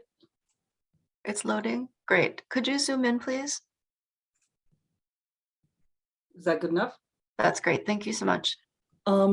This is an application for a balcony and a new door on the rear facade, which is not visible from the street. We changed the presentation a little bit at the suggestion of the Landmarks Commission. It's a little bit confusing and you'll see why, but there's no change to the proposal. It is a balcony with a door and it's always been a balcony and a door. And I spoke to Ms. Sinisi today and we discussed it and she'll talk about it later. This is 294 Clermont. It's part of a row of 4 built in about 1865. This is Clermont. Here it is in 1940. This is the rear facade. This deck is being removed because DOB is not allowing it. This block, these are all the additions on the block. There are multiple additions and projections on the block. Here's the aerial view. You can kind of see here that the balcony can't be seen from the street. And here's there's a lot going on the block. The adjacent houses all have additions, railings, and decks. Here's a view from the second floor showing all of the additions and the railings and the alterations. Here's further down the block where you can actually see a balcony, a little bit like what we're proposing, only on a different floor. Here's across the way on the other side of the block that faces the Delphi Street. Also a lot of additions and balconies plus a fire escape. This is the elevation. This is what's here now with that deck. This is what's proposed, but this big arched window and staircase has already been approved by Landmarks at staff level. So the only thing that's before you tonight is this balcony and the door. The window is going to be low. The existing window opening is going to be lowered to accommodate the door. Let me just get that. Okay, let me just make plain now. The staff, what's been approved at staff level is the window replacement has been approved at staff level. I just want to be clear about that. No, the basement in the first floor, the big kind of arched opening, plus the stairs leading up to that first floor. This is the first floor because it's the back, you know. That's all That's been your- approved at staff level. Okay, because the application I have, and correct me if I'm wrong, what's in front of us right now is window replacement and the balcony at the rear facade. Those And two that's items. all we're doing. That's Okay, all so we are okay, bringing those have before not you. been approved at staff level. Okay, so that's This, fine. Okay, and here it is continue, go ahead. again. Aluminum and glass door, black, and a black balcony. This is what's there now. We had originally shown this as existing, but it was confusing because the photos aren't showing that as existing. It just hasn't been built yet, but it's approved. All we're proposing is the balcony and the door. Not the Here's window the access. replacement? And not the window replacement? Well, the window's being replaced with a door. Oh, okay, a door, okay, with a Yeah. door, all right. I think the question is, I'm Okay, sorry good to God. interrupt. I'm sorry, but yeah, the description it's given was a little, sorry, it's a little bit off, okay. What, you're putting in new windows, correct? No, we're replacing this. Not the window. door. No, I'm not talking about that. On the left-hand side, you've got demoed windows. You're putting in new windows, correct? You know, I think that may be part of the staff level approval. Okay. Because that's not what's here Correct, it tonight. is. That's- Okay, yeah, okay, yeah, thank you for thanks. clarifying. Samantha says yes. So all we're doing here tonight for public hearing is that replacing that one window with a door and a new balcony. Thank you. Mr. Gordon, did I hear that the Clinton Hill Society and the Fort Greene Association approved this? That was my original understanding from what the notes that I've received. Now, Rosario Sinisi's here. She wants to speak on this and I will allow that, but first we want to stick with committee members and board members if they have any other further questions or problem or issues. I would make a motion to approve as presented. Seconded. Okay, it was I motion thought we approved were and going to seconded. hear from the community. Yeah, Mr. Gordon? all right, we will, but we had, the motion's has been laid before us and it's been seconded. And I'll listen to Ms. Sinisi. I don't know. Hi, can you hear unmuted? me? I can hear you. Okay. I was nominated to speak for all three of the groups that were cited today. We have not submitted letters. We had received not one, but two draft proposals, one in January and one in February, which had a very different rear elevation for the facade. And we had discussed this with Ms. Dietrich. And as of the January presentation, she had informed us that Landmarks had asked them to submit additional drawings. So the first time we saw the current rear elevation existing was as of this morning. So it did not correspond with anything that we had seen before. We were very confused. I emailed Ms. Dietrich and it took a little while, to get a response, everybody takes time, but she clarified that this was a product of the demands of Landmarks preservation. And in fact, it had not changed the actual application, which was solely for that balcony and the door. And on the basis of that application, we had elected originally not to write letters because we had no problem with it. So now that that's been clarified, we again have no problem with it. We had contacted a couple of members of the land use committee expressing our concerns when we got that original, communication this morning, but those were resolved by Ms. Dietrich. So I just wanted to make that clear. Okay. Thank you. Very much. All right, since we have no further objections from board or committee members, and we thank you for your clarification, Ms. Sinisi. Brian, let's go with the roll. Ms. Ali, Yes. Ms. Blunt, yes, Ms. Karstafen, Yes. Mr. Du, Yes. Mr. Flournoy, yes, Mr. Gordon, Yes. Yes, from me, Ms. Janner, Yes. and Ms. Stanton. Yes, just for the record, and I'd like this included in the minutes.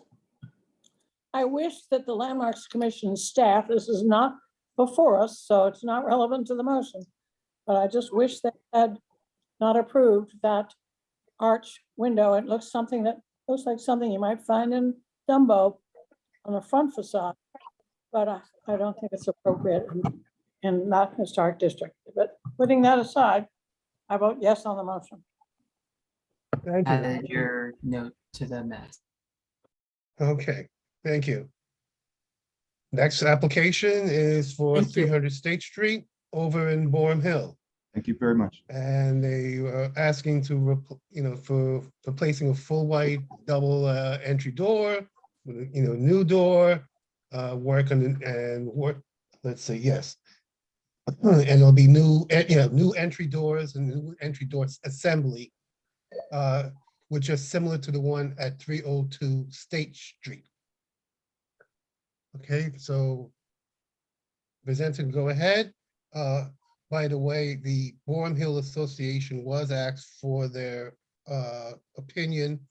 We have not received any information from them, unless there's somebody here from Boerum Hill Association. We have not received any further details from the Boerum Hill Association on this matter. Other than that, presenter, go ahead for 300 State Street. Okay, good evening. I'm Nate Shelkoff. I represent the Brownstone Door Company, and our company specializes in the fabrication of historically significant entryways in New York City. You can look at our website, brownstonedoors.nyc, if you'd like to see what kind of projects we take on. As part of our design work, we conduct extensive historical and on-site research. And we do this by looking at New York City tax photos. We have a nice collection of 19th century door catalogs, books, and relevant newspaper archives. The first slide we have shows our project, which is located at 300 State Street. And it is designated as an individual landmark, and it's also listed on the National Register of Historic Places. The scope of the work is on this project, it's replacing the existing full-height double-leafed wood entry doors with a set of doors that match the adjacent properties, such as 302 State Street and 298 State Street, which both have a double door and transom configuration, which we're showing on our next slide. I hope you're viewing this on a large display because this one's really rich in detail and context.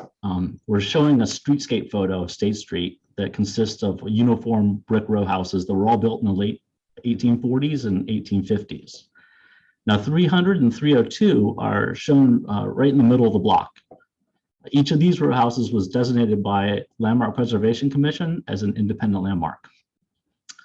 Now, according to the LPC designation report, which is shown on the slide, the 300 State Street and 302 State Street row houses were built in 1848 as a pair of two adjoining Italianate houses. They were built for John Tout, who was a hardware merchant, and both houses share very similar architectural features. For example, at the entryway, they both feature a triangular pediment set above the frieze, which is supported on carved brackets. And the same triangular pediment is also seen above the parlor floor windows. Now, in addition to it being a National Historic, an independent landmark, the State Street Row House is on the National Register of Historic Places. And here we're showing the registry plaque. As you can see here on the lower left side of the photo is 300 State Street's entry. And next to it, it's sister row house 302 State Street, which we're proposing to replicate. Now, slide 3 is interesting because when we consult the 1940 historical tax photos to get some perspective of the entryway, you can see that on 300 and 302, the entry doors are actually wide open and the photographs are showing the vestibule doors. Now, we find this is really common in original brownstones because the residents would leave the entry doors open during the day and they'd receive visitors at the vestibule door. This also allows more light to come in through the vestibule. So that's why you see a lot of wood paneled entries on brownstone sometimes, original ones that is. So the majority of original row house doors like this are hinged on what we call an unswagged hinge. And that means that when the doors are opened up, they nest into a little pocket, exactly the same way a pocket shutter nests into a pocket alongside the window in that little box. And one of the reasons they did this is so that all the moldings would line up when you went to the entry and it made like a little lobby. So you find this strong agreement between the vestibule door and the entry door. And that's what we're going to show in a couple of the following slides. Now, 300 State Street still has the original vestibule doors that are shown here in this tax photo. And we know this because we have them in our shop right now and we're restoring them. We did a beautiful restoration work on them and we modified the hardware and the glazing's going in this week. So as you can see in all these historic photographs, the entryways at 298, 302, and 304 State Street to the right and left of our project all feature a transom above the double-leafed entry doors. Now on this slide, LPC4, we're showing images of the existing entry and vestibule doors at 300 State, as well as a close-up of that 1940s tax photo that shows the vestibule doors. So as you can see, the existing vestibule door is the exact same door that you see in the tax photo. The vestibule door is a great example of 19th century Victorian arch doors. It's very rich in detail. For example, the beautiful applique feature on the door is carried on to the door casing for continuity and visual impact, which was important because that's what greeted visitors when they came up to the door during the day. In contrast to the vestibule door, the existing entry doors were designed to be a little less inviting and more imposing, which gave a sense of security. So these photographs show that the vestibule doors are very well preserved, and our client initially contacted us to make new entry vestibule doors for him as well. But when we saw them in person, we said, you can't replace them, those look great. So our recommendation was they be restored rather than replaced. Now we don't usually do restoration, but we made an exception because these doors are exceptional. Now, another interesting feature of the Victorian door design is the continuity between that entry and vestibule set, which we show in this slide, LPC5. Many of the 19th century millwork or door catalogs that we have show that the vestibule and entry doors were sold together as a set. So here you can see a couple of pages from different catalogs showing the vestibule door and the entry door. And you notice that each set shares a common set of features that create that continuity through the entryway.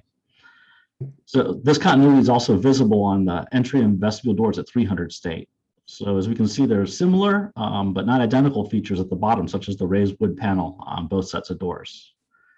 So as you'll see, in order to preserve the continuity, we've incorporated the design of the bottom panel of entry doors, along with replicating the astragal and the molding profiles.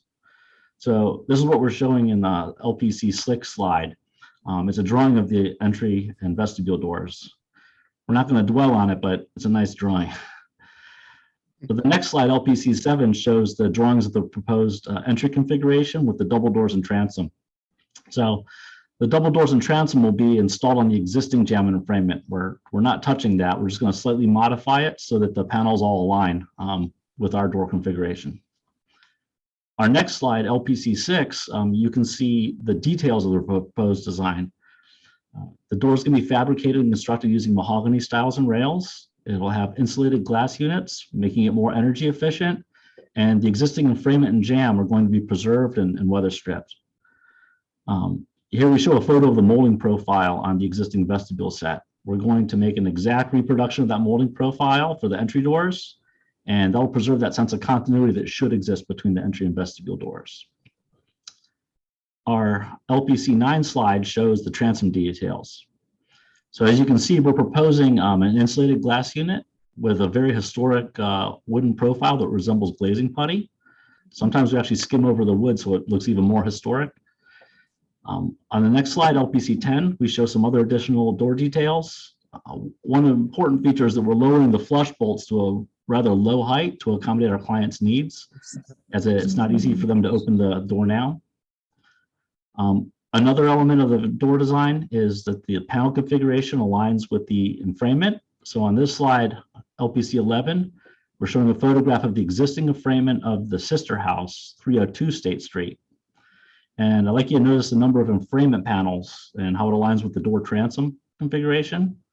On the left, we see a rendering of the enfrainment where we're going to copy this detail. So we propose to fill in the two areas of the enfrainment panel, effectively dividing that single large panel into three smaller ones. So each align perfectly with the elements on the door, so that makes it look truly historic. So you might wonder why we're making entry doors with the transom when we're specialists at making tall doors, and the reason is because it just fits here. If you look at the photos of 296, 298, 302, and 304, They all have that exact configuration with the transom. They're all unique in style, but they all have that configuration. So this last slide shows how well it fits in the neighborhood. What we're proposing is to make it blend in seamlessly. We're going to make it look like it was always there, using the same profile, proportions, and astragal and bottom panel. That's our presentation. Thank you, Mr. Shelkoff. Now I see in the chat, Howard Collins has also received it, and they wish to support the proposal, which is glad. Thank you, Mr. Collins. Can I make a motion to approve? Okay, motion approved. Do Second. we have a second? Okay, we have a second. I see Very nice Judy. project, Mr. Skelkoff. Okay, I see Judy has her hand up. Judy Just quickly, Stanton. I understand you to say this is a New York City individual landmark? You keep referring to it as independently landmark, and that's not a term that the LPC uses. Is this an individual landmark, even though the district is a landmark? Yes, it is. Individually designated by the New York City Landmarks Preservation Commission. Yes, that's correct. Thank you. I guess that was part of it because it's on the National Register of Historic Places. I guess that's what made it. Yeah, and he Okay. did show the plaque. I think I saw the, if you look on one of the pictures, I recognize the plaque. The plaque is there. I see it. I saw it. Very well. Are there any other questions or comments from committee or board members? Hearing none, Brian, you can redo the roll. Ms. Ali, Yes. Ms. Blunt, Yes, even though I would never get rid of the original doors, but I'll vote yes. Ms. Karstafen, Yes. Mr. Dew, Yes. Mr. Flournoy, I agree with Ms. Blunt. I'll vote yes too. is that yes, though? Yes, that's a yes. Mr. Gordon, Yes. I also vote yes. Ms. Janner, Yes. and I believe Ms. Johnson is here now. Yes, hi. Hey, yes, thank you. And Ms. Stanton. Yes. Okay, 10-0. Okay, you got it, Ms. Thank you very much. And hello, Karen. Thank you for joining us. Okay, the next one is 184A Bergen Street. And they're asking for extensions into the rear yard. Let's see, yes. It's a two-family residence. And they want to keep it as a two-family, although there will be a duplex apartment. And there will also be a penthouse going up to make it into a triplex. And yes. Okay, go ahead.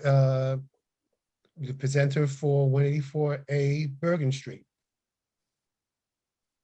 Let me just share my screen. Thank you.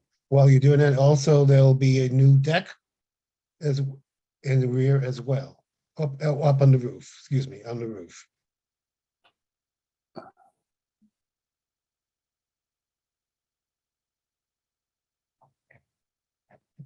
Okay.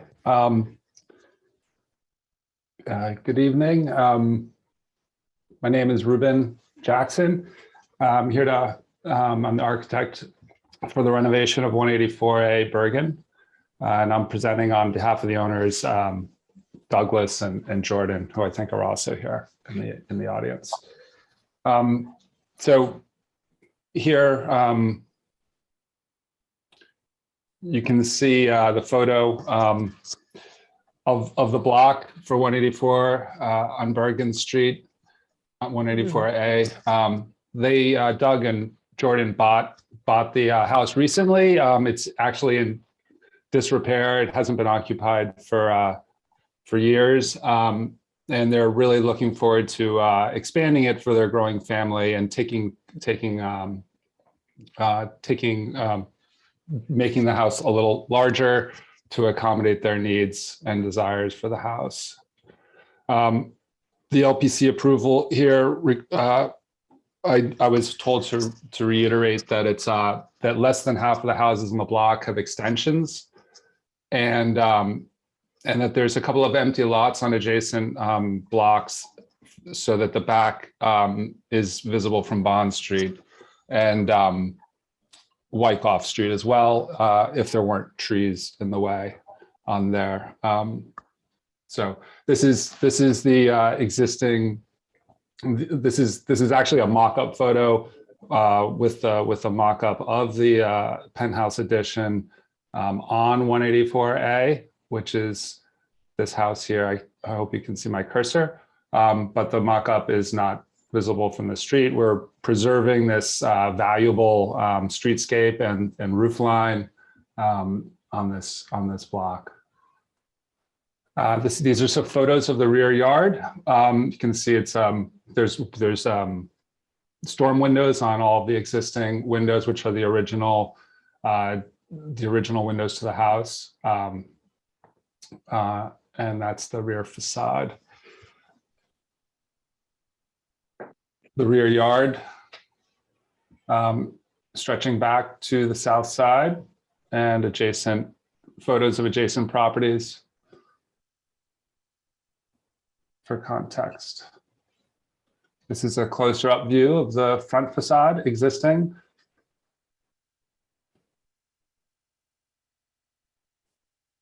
And a map of the historic district and where 184A lies within it.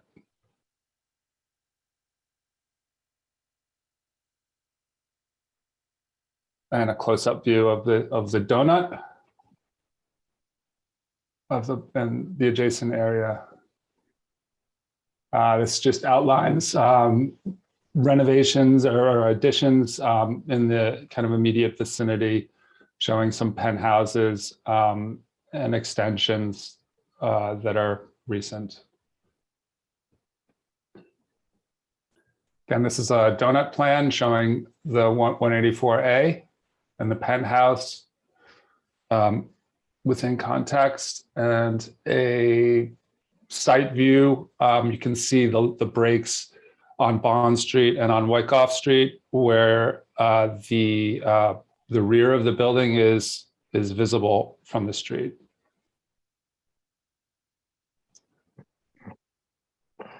Here we have a tax photo of the existing house, the historic 40s, and this is a photograph from Landmarks, historic photo, and today. You can see it has not changed much at all, other than had a paint job sometime in the mid-century. Here's a axonometric showing the existing conditions on the left and the proposed penthouse on the right, and the extension out the rear, out the back horizontally. A section again showing the relationship of the penthouse, the rear addition, the proposed, and the view angles. These mock-up photographs were taken. The mock-up is not up currently, and if anyone would like to see it, we can have the mock-up erected on demand and for viewing as desired. These photos attempt to show its impact on the street.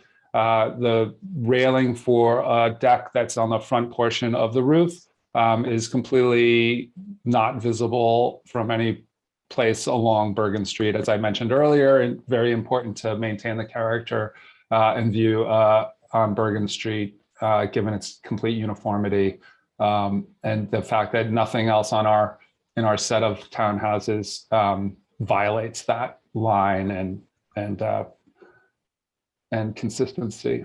Here you can see the section of the mock-up of the penthouse and the railing in the front. The rear. This house is not a full floor in height, is it? The penthouse is not a full floor. It's just it's a portion of the house. In the section here, you can see that it's a 15-foot section in the middle, really set as far back or as far forward from the rear of the house and also not too close to the front so that it's not visible from the front. It is visible from the back. There's really no way to go on the roof. The view angle that's outlined in this photo shows how extreme those angles are given the distance from the house that the viewer can be. So it's a very steep view, a very shallow view angle to see it. So I'll show, these are some more view. This is actually, this photo here, you can see Bond Street from the roof. And we're cognizant of that and trying to set the house back as far from that as possible and as short as possible.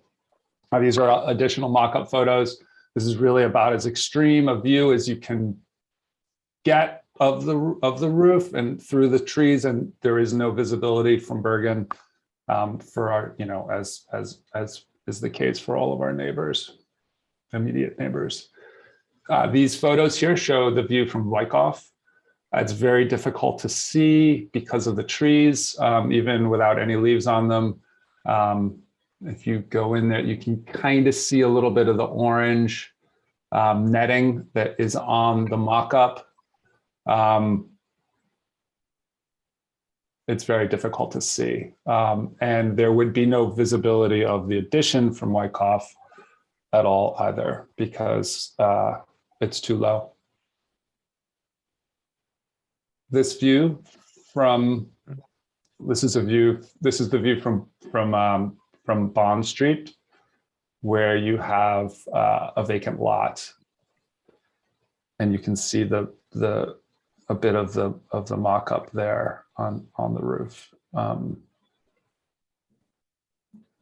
with the kind of the skyline in the distance, or not so distant, just down the block. You can see and here's a close-up of that photograph.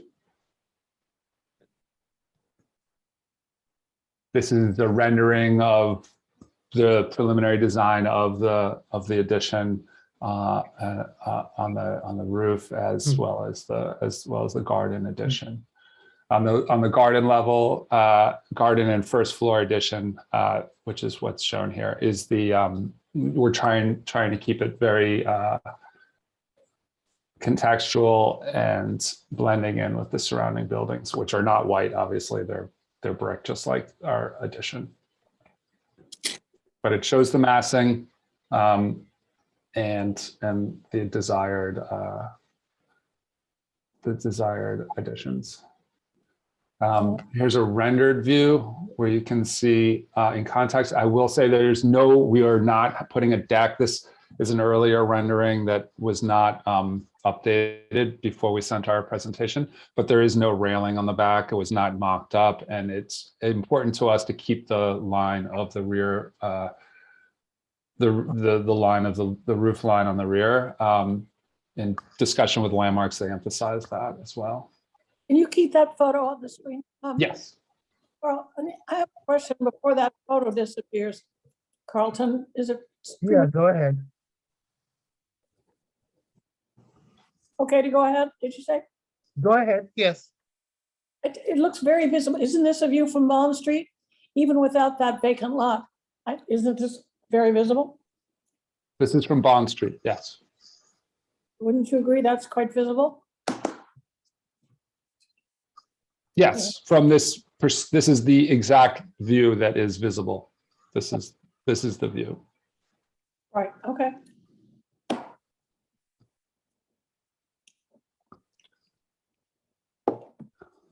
This view here is been we've photo montage this in to make it more visible. Again, there's a railing shown on the back.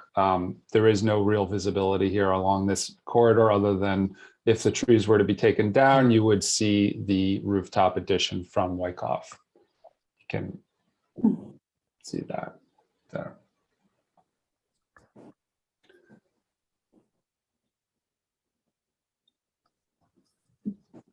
This is existing elevations of the front of the building.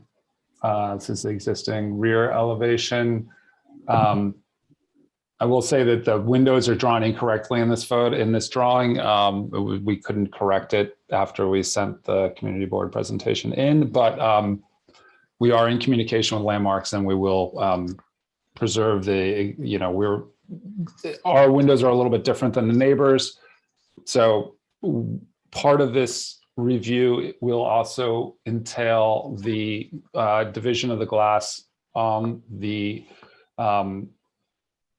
second floor, which is the second from the top floor, because of its visibility, potential visibility, and we will be preserving the grill patterns that are historic. That is not what is shown here. I just want to make a note of that for the record.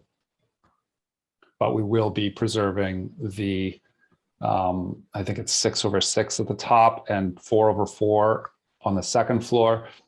This is, but it's in, we're going to do more research on that to affirm the originality of the existing windows that are on the inside. As far as materials go, we're looking to use standing seam metal panels for the roof addition to contrast the brick to not kind of obscure the original building, and to be more of a skyline element, like the downtown Brooklyn skyline that you see adjacent to the visible view along Bond Street. Brick to match the existing, and painted iron railing in the front. These are plans showing the existing plans and the expanded plans showing the larger footprint at the basement garden level, as well as the first floor parlor, to expand the floor area of the house and provide for the owner's needs. And here is the penthouse as well. Thank you very much. Open to questions, and we can jump around to answer with visuals. Okay, thank you very much. Any questions from or comments from board members, committee members? I have a question. What is? Okay, yeah, okay, go ahead, Daughtry. Then Thank I you. see Sid Meyer, so but I'll do Daughtry first. Okay, go ahead. What is the depth of the extension? I understand it's 2 stories. And I think that is, just as a comment, I think that's an anomaly in this area, but what is the depth? How far back does it go? 16 feet. And the neighbor, I believe it's one house west and behind us, has a 2-story extension as well. Understood. I have to say, as another comment, that just because something's there doesn't mean that it makes sense to do it again. Yeah. Mr. Gordon, did we receive comments from the preservation organization in that community? I just noticed Mr. Collins put up on the chat, like, able to get it quickly, is that we were saying that he doesn't believe that there were any His hands up too. penthouses. So when you let him speak, his hands up.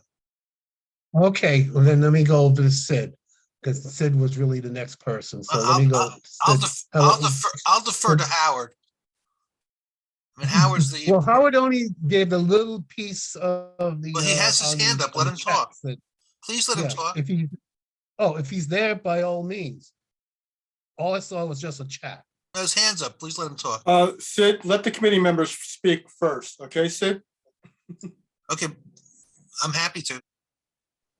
All right. Well, Mr. Collins, if you're trying to see him. Mr. Collins, you're Okay, muted. I see him now.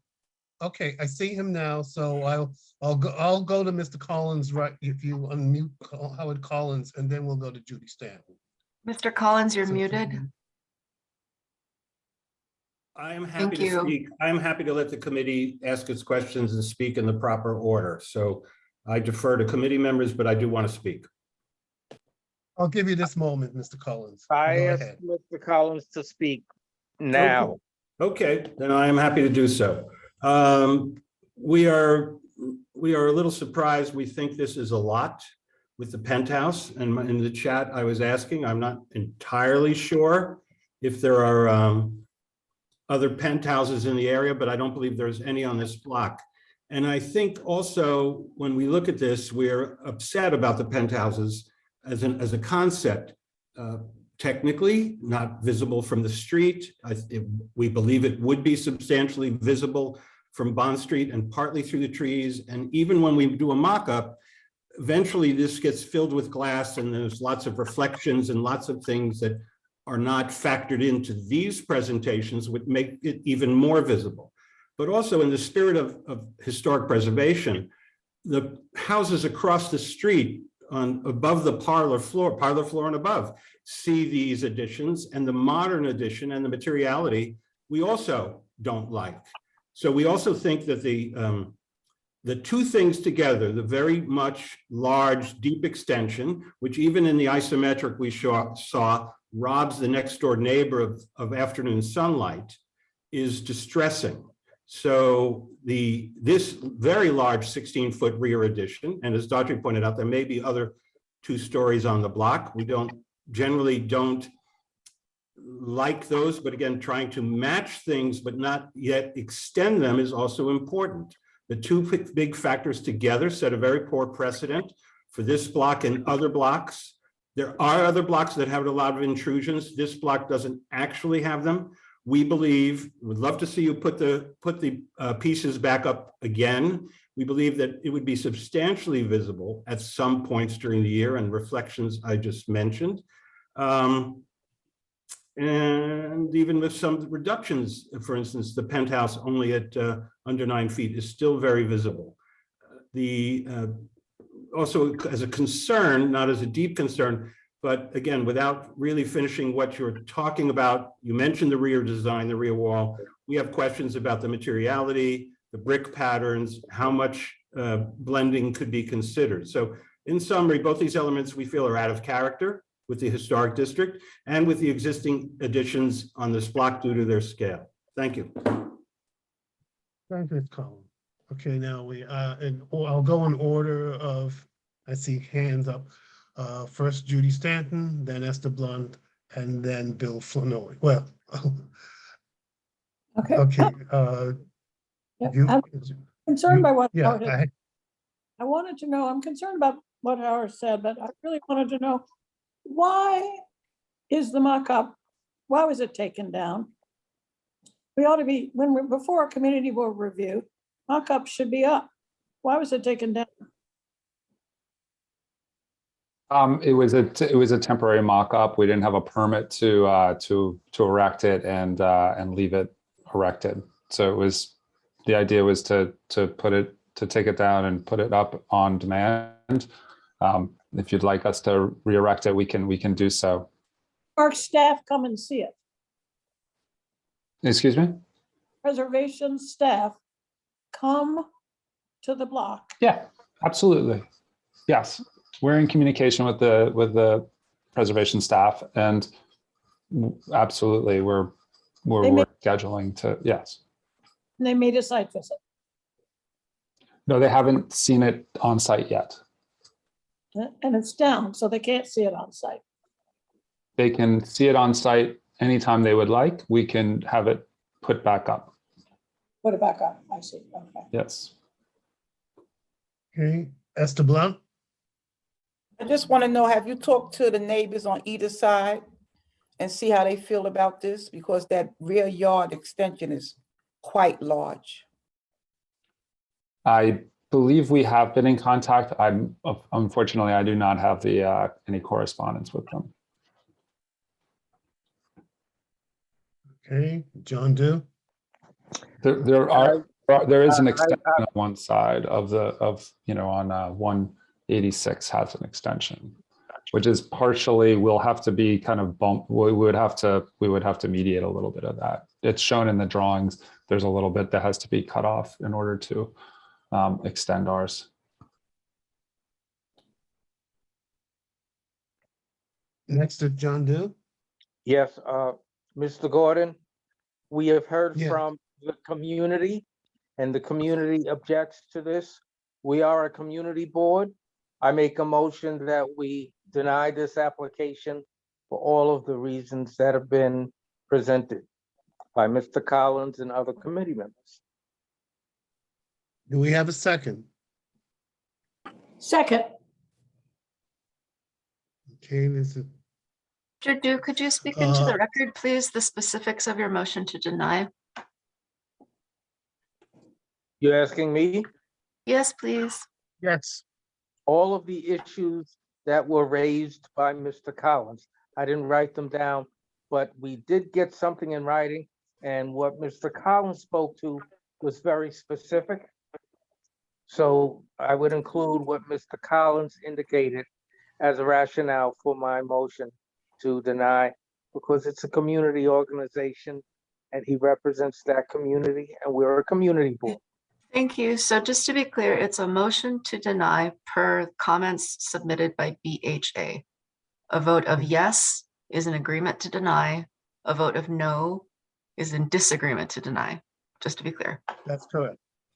Right. I think fact, and a couple of things I do remember Mr. Collins' objection was on for the penthouse.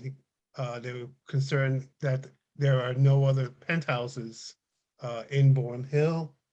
And I think they were also concerned with just I think he had a concern with just with the overall bulk that's being presented. Just to add a little bit. But those are the comments. Gordon, you're about to lose Are there two any members of others? the committee. I think Howard, if there are no other further comments or questions, or we'll start the roll to approve. Did we receive a second to Mr. Du's motion? Yes. It's Stanton, I believe, seconded. Thank you. Yes. Is there any way to speak? There's no argument or discussion at this point. This is just for you guys to discuss, correct? Well, at this point right now, yes. I mean, I don't know if there's anything you can do to rescue or change the situation. If you want, I'll give you a moment or two to, as a courtesy, if you anything else you want to. I don't think we ought to do that, Mr. Gordon. I don't think we ought to do that. A motion is on the floor. The presenter had an opportunity to present. I understand. Mr. Du is correct. Okay. All right, you had your, it's done. Let's move on. Mr. Howell, could we call the roll? Ms. Ali, No, It's a no. Remember, now a no is to disagree with the motion to disapprove. no, Okay. Ms. Blunt, Yes. Ms. Karstoffen, Yes. Mr. Du, Yes. Mr. Flournoy, Yes. Mr. Gordon, Yes. me, yes. Ms. Janner, Yes. Ms. Johnson, Yes. Ms. Stanton. yes. I have 9-1 if the motion to disapprove. sorry, Mr. Jackson, it didn't work for you.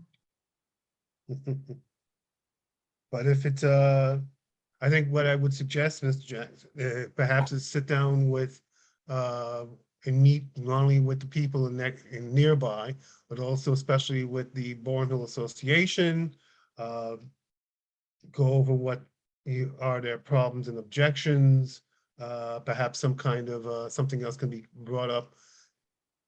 And of course, you still have the right to go up the chain of command to the Landmarks Federation Commission, but I think you would want to stay in contact with the Boerum Hill Association and see maybe if something else can be done. I offer my next one. volunteer to help with that if you do decide to meet with the BHA. Yeah, that's very good. Thank you, Dr. Next one is 181 Dean Street, also in Boerum Hill. This one is a lot of work. They want to do work on extensions at the garden level, work at the rear and the rear windows. Yes, it's quite a bit of work that's being done. Now,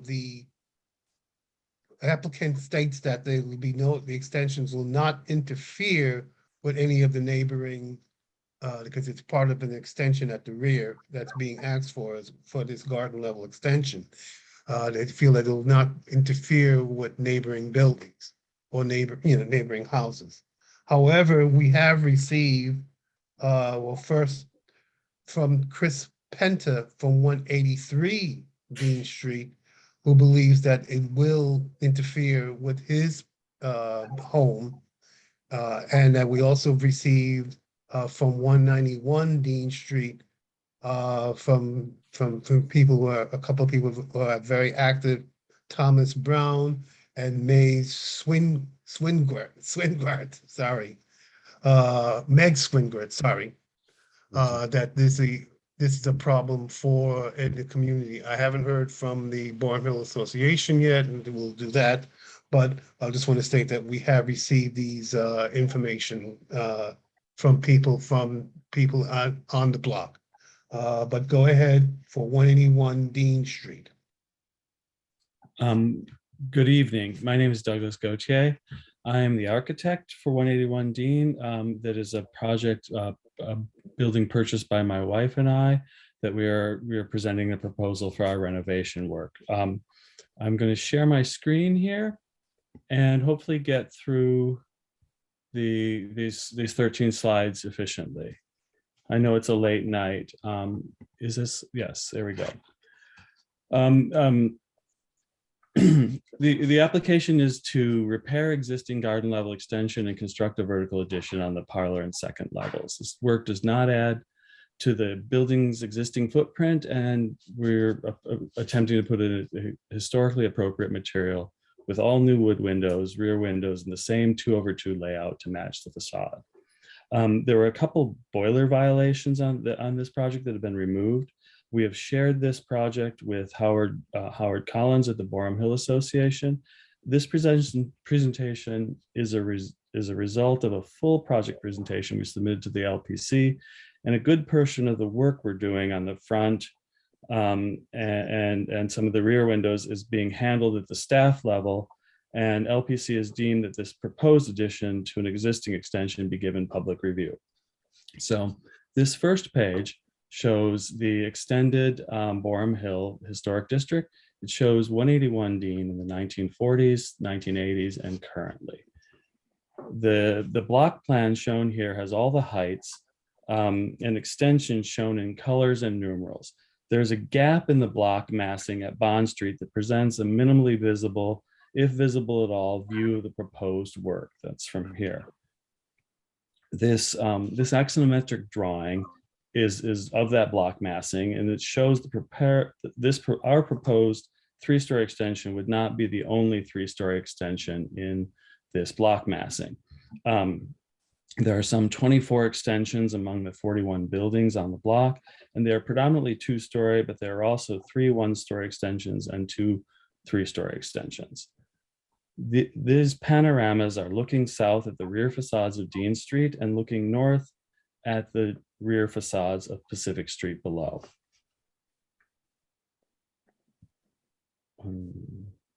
Forgive me, I skipped ahead.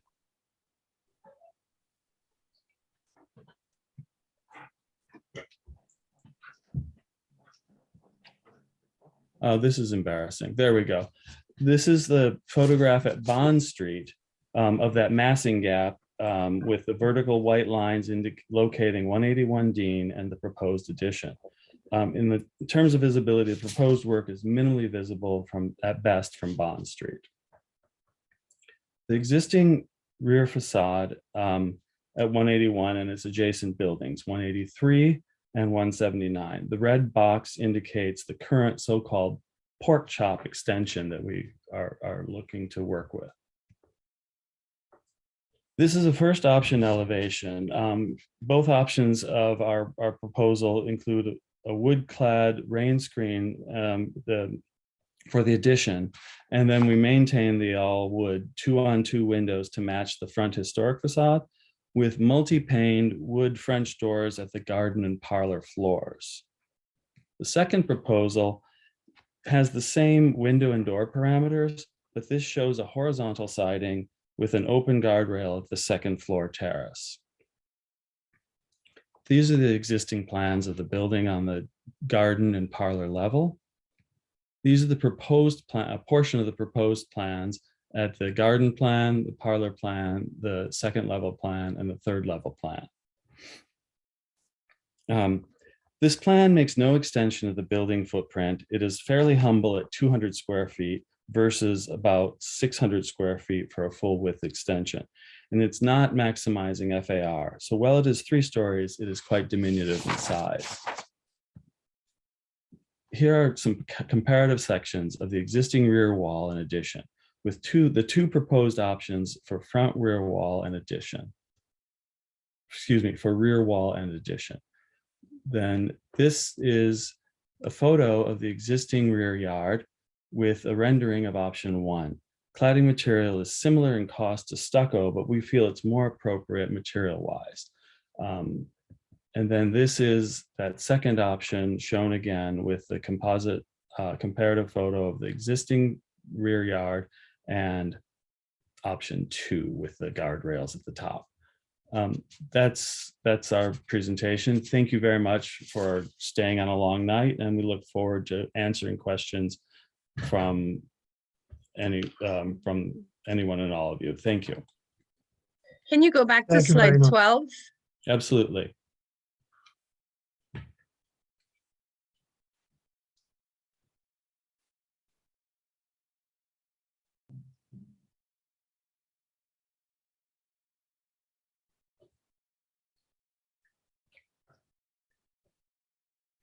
Oh, wait, put that back, please.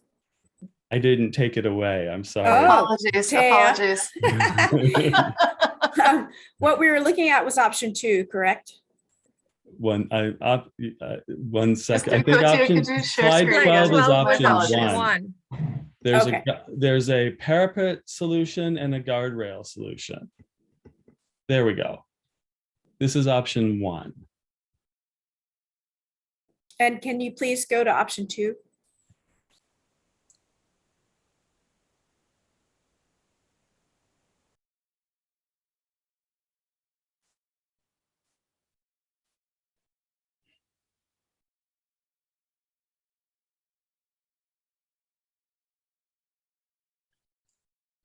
I mean, to answer 183's issue with what this might be affecting in their rear yard, this is a north-facing facade. The primary sunlight comes from the east.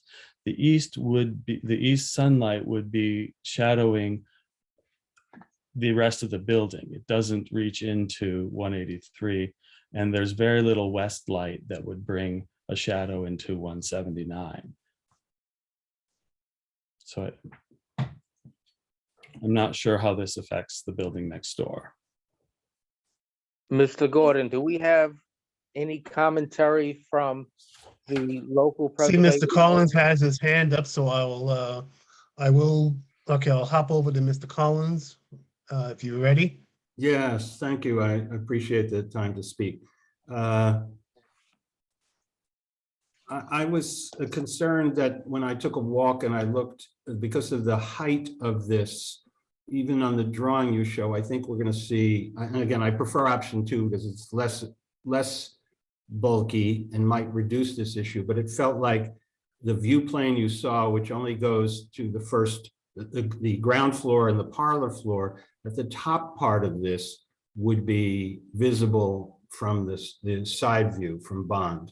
So this reduction with the railing is certainly preferable. But my other concern was the choice of barnwood, and I asked you this in an email. I prefer the horizontal because it echoes, at least it echoes clapboard. But I don't think we see barnwood anywhere here unless you can assure me that it exists somewhere in Boerum Hill and somewhere in a historic district. It seems a little out of place, and I appreciate the design here and the contrast, but it's somewhat at issue. And I hate to be negative, but I almost want to immediately plant ivy to climb up that wall. Well, I hear you. I think the barnwood is our attempt to make it a historic material, but in some ways, we're not so we're not so we don't want to do stucco. We feel stucco, which is present in historic districts, is a bit of an eyesore, and so we're trying to come up with something that that's at the same price point, ease of construction as stucco, but that also seems at least appropriate in age and tenor of how these buildings might evolve. Correct. But my point is in context of this historic district, of Brooklyn Historic District. I'm merely asking you a question. And again, when you were kind enough to send me samples, in some colors, obviously, some treatments of what you sent me, some are better than others, my opinion. Right. And you haven't actually selected anything yet. So I think this is part of the conversation. Now, again, if you were, as an example, if you said, oh, we're building a brick extension, that would be the end of the conversation. But I do see and respect what you're doing. And it's an interesting approach, even if I wrote down in my notes that while I don't care for the modern approach, this is a historic but modern take on historic, the intentional contrast is interesting. So we don't disapprove, but we have some very strong concerns. Thank you. Thank you. Thank you, Collins. Okay, I see Judy Stanton has her hand up. Is the brick, are you not proposing brick because it's too expensive? It's a multiple of reasons. It's too expensive, it's too bulky, it's a very small addition, and the thickness of brick and the required insulation becomes, you know, you end up with almost 24-inch walls. And so the brick in some ways is a massing issue more than an aesthetic issue of why we've chosen to go this way. Okay, I don't know enough about materials to know what other options there are, but I completely understand Howard's concern. As is rendered, is completely out of context in the Boerum Hill Historic District. I would think if you actually went through with it, you yourselves would be very sorry. So I could not possibly support it as shown, and I wish I were an architect, could come up with some good suggestions for alternatives that are more appropriate. If I may say, as such a person, I'm not going to speak to this architect's design, but I will say that LPC tends to, as you know, Judy, want extensions to not be trying to be incorporated into the mass of the landmarked building. So although this material might not be appropriate, having a different material is often appropriate, I think, for extensions.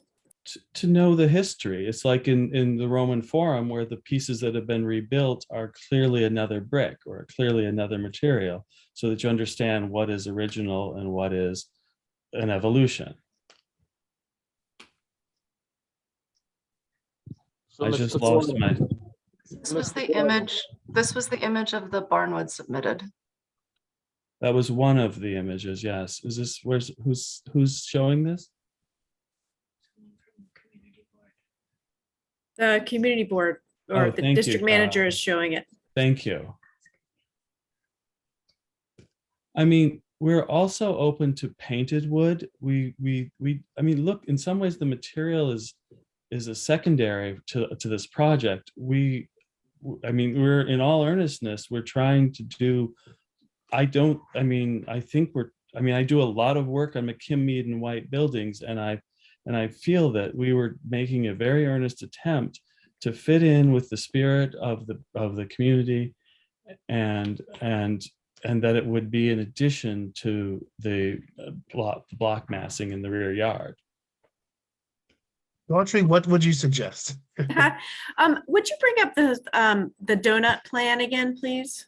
I mean, I think part of what we've heard tonight is that just because something has happened over time doesn't mean that it's a legitimate reason to back something else happening that's similar.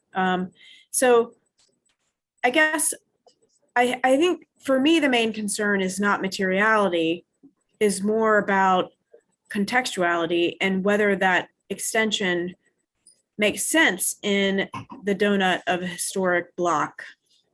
Could you zoom in a little bit? Sorry, I can't have a hard time seeing these tiny little drawings. Perfect.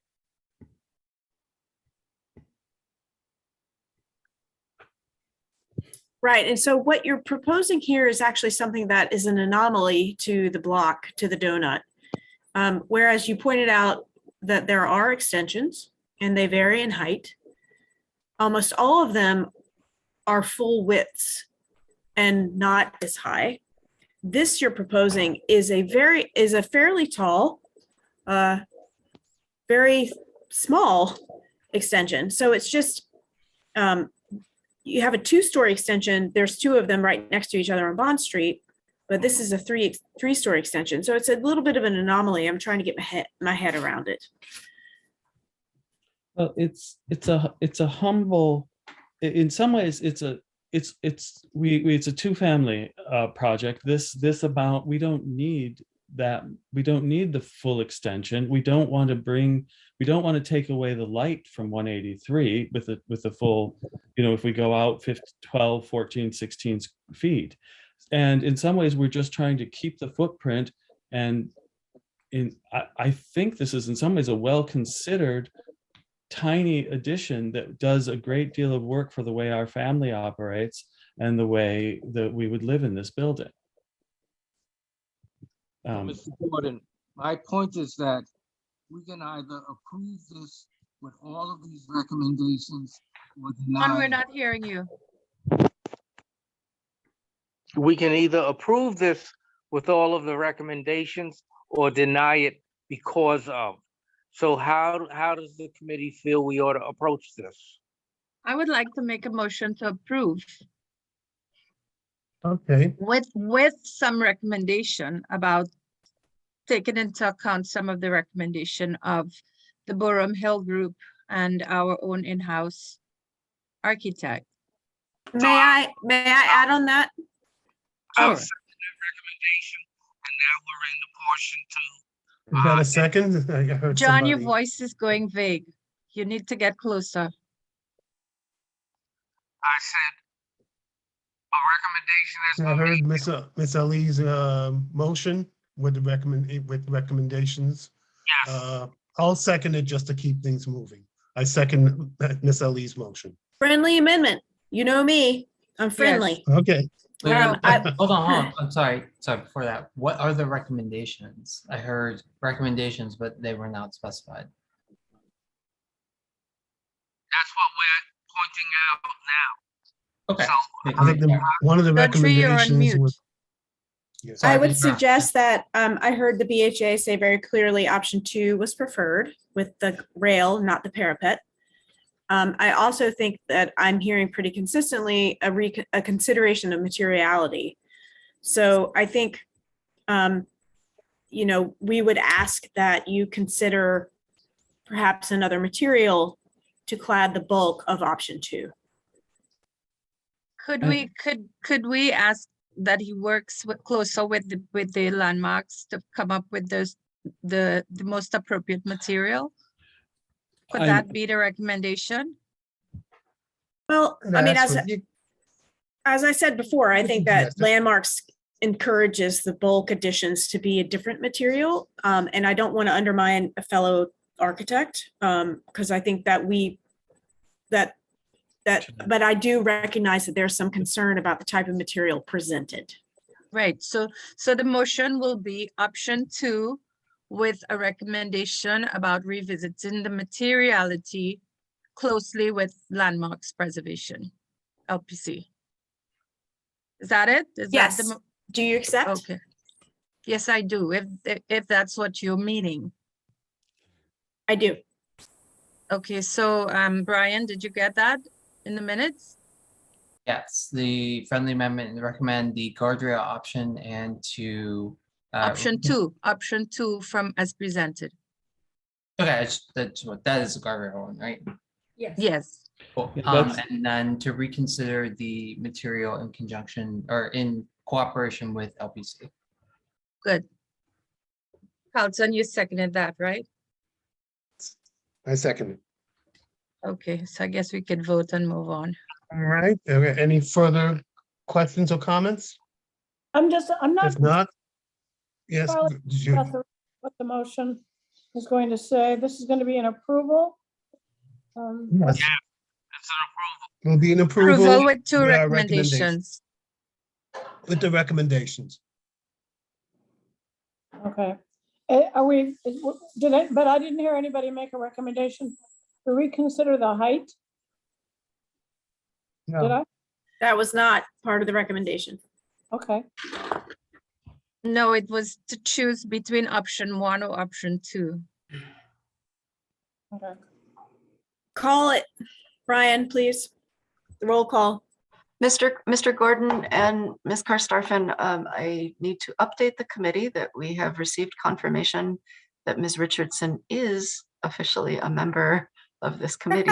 Yay! So we welcome her She can vote. vote. Okay. That's funny. Ms. Ali, Yes. Ms. Blunt, Yes. Ms. Karstafen, Yes.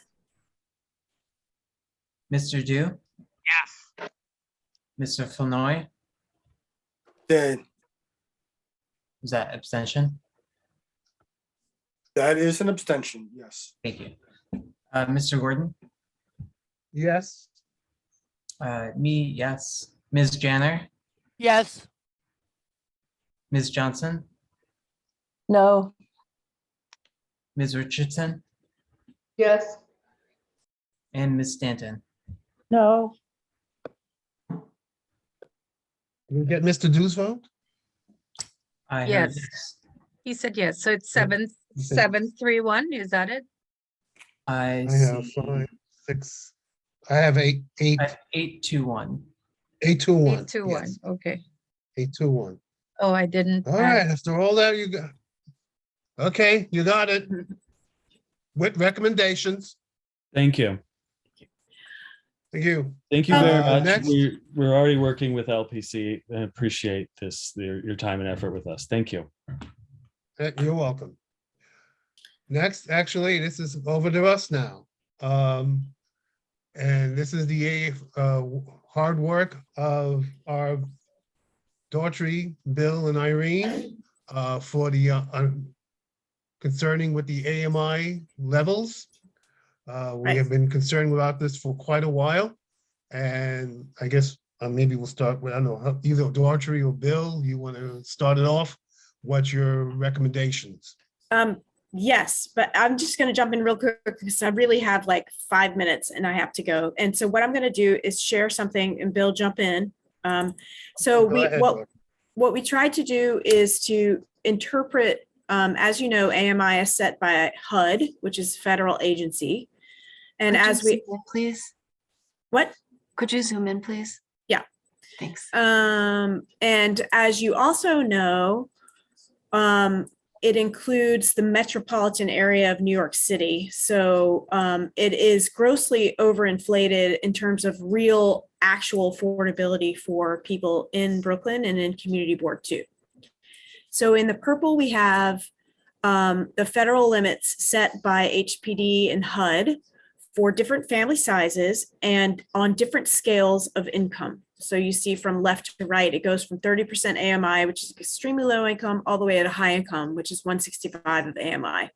Unfortunately, well, I'll get to that in a second. It also translates down to maximum affordable rents. This is really meant to be a tool for us. And I will share it with the district office and hopefully we can get a copy of this out to everybody. But what I want to point out, and Bill can jump in with his help, we determined that the actual AMI of people living in Brooklyn is 57% of that. So if you transcribe that to actual rents that are actually affordable to people and families of different sizes in Brooklyn on different scales, then that's what's shown in the gray. And it translates also down to, well, how much could people actually afford when they pay their monthly rent in different bands. And I think what is interesting about this, besides the shocking difference between what the federal government tells us is affordable and what actually is affordable, is that it will help us when we're talking to people who are saying that they're complying with mandatory inclusionary housing or voluntary inclusionary housing. And when they tell us which option they're taking, we can really start to understand what it means for people who live in the district. Okay. Daughtry, are you done? John, please, don't interrupt, John. Okay, because we both have to leave in like minutes. Yeah, I'm done. I'm done, Bill. Go. Okay, cool. Okay, so what I'm looking at right now is this. This gives you the bottom line here, what we're looking at. The AMI is not affordable to anyone in Brooklyn at the rates they currently are at. Simple as that. Okay, most of the people in Brooklyn are being forced out. What we're looking at right now currently is Mayor Adams on January 30th basically has a housing leadership team that he has put together to address affordable housing. Okay, in addition to that, currently right now, housing experts, based on Mayor Adams' suggestion as of 2/14, are now making a wish list of what they want to have done with affordable housing. So you now have individuals who are now getting involved in this right now. And also Governor Hochul is proposing revamping of the 421A program. All of this is because they know and feel the affordable housing based on the AMI currently is out of skew for actual people living in Brooklyn and other areas that cannot afford the AMI based on what we're looking at right now. So across the board, we want to suggest to the electeds right now, as they're making these suggestions, that we need to put our input in what we think is truly affordable and what the AMI should reflect for Brooklyn and other boroughs. Is that a motion, Bill? What is the That's it. recommendation? What is the recommendation? Who should this go to? That is your, I'll just say, Bill, if that's your motion for us to consider to support this, the proposals that you and Daughtry have. Yes, by all means. I think it's great. Thank you for your hard work. The last person that came before us, 98 3rd Avenue, didn't even start off with 30% AMI. They started off with 40. That's one of the reasons why I voted no.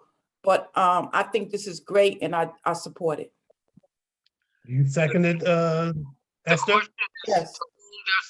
Okay, we have a motion. We have a motion made by Bill that the higher ups consider our proposals that for more realistic AMIs.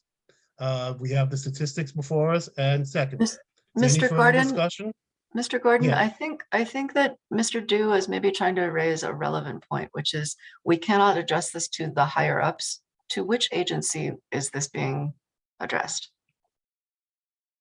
It should go to the electeds. Okay, go ahead. I'll ask for Bill and Daughtry to make their recommendation as part of it.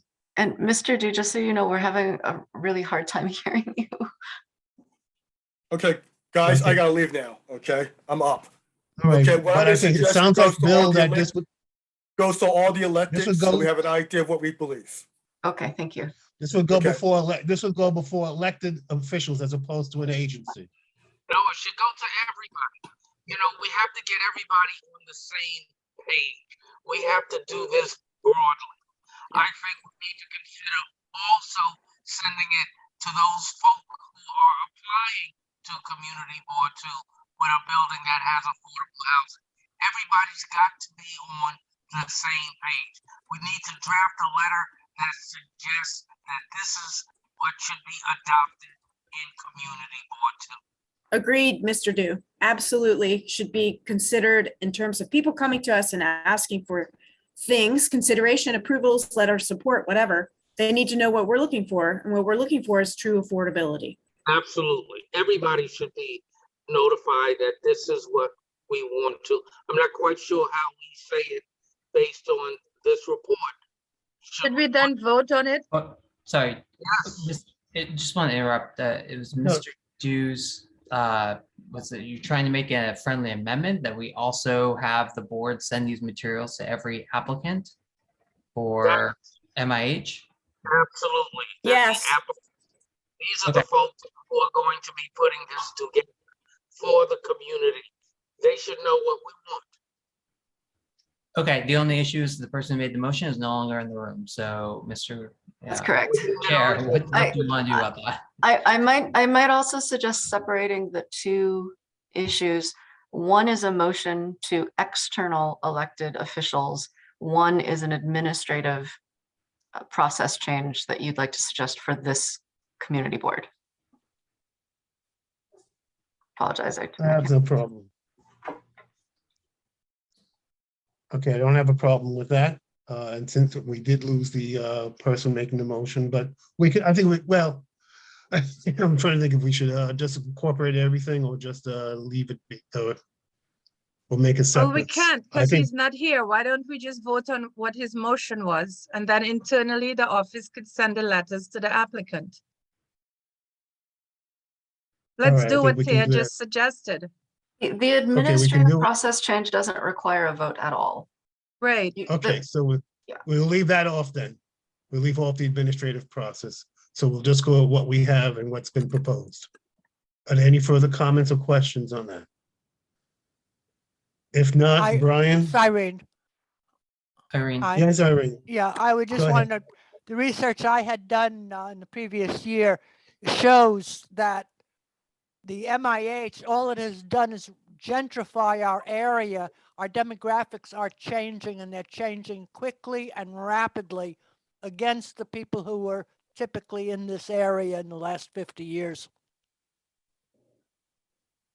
I should notify the committee that we did ask city planning years ago to come in and do an analysis of what the 2004 upzoning has done to the existing community of low income and color, and they refused to do it. So there is no official record of the gentrification that the city policies have created in downtown Brooklyn first, and is now extending throughout the city. Because the developers have gotten hold of this, we have to get control again. Mr. Gordon, the sponsor of the motion has requested that we record his vote in absence, as has Ms. Karstafen. Yes, okay. So, all right, we have that. Brian, go ahead with the call. Okay. Ms. Ali? Yes. Ms. Blunt? Yes. Are we including the votes? Yes. Okay. Yes, we Mr. are. Dew? Yes. Mr. Gordon? Yes. Myself, yes. Ms. Janner? Yes. Ms. Johnson? Yes. Ms. Richardson? Yes. Ms. Stanton? Yes, and I'd like to thank Dr. and Bill Flanoy. Their calculations are extremely, very stark and very helpful. Yes. I think it's very good. Thank you. Now, we'll just next up to me for Chair's report. We have a couple of items. I'll try to go through them as quick as we can. As you may have heard, there was another fatal accident over at Columbia Heights. There's the being built on the old Jehovah's Witness dormitory, which is being reconstructed. The worker there has perished.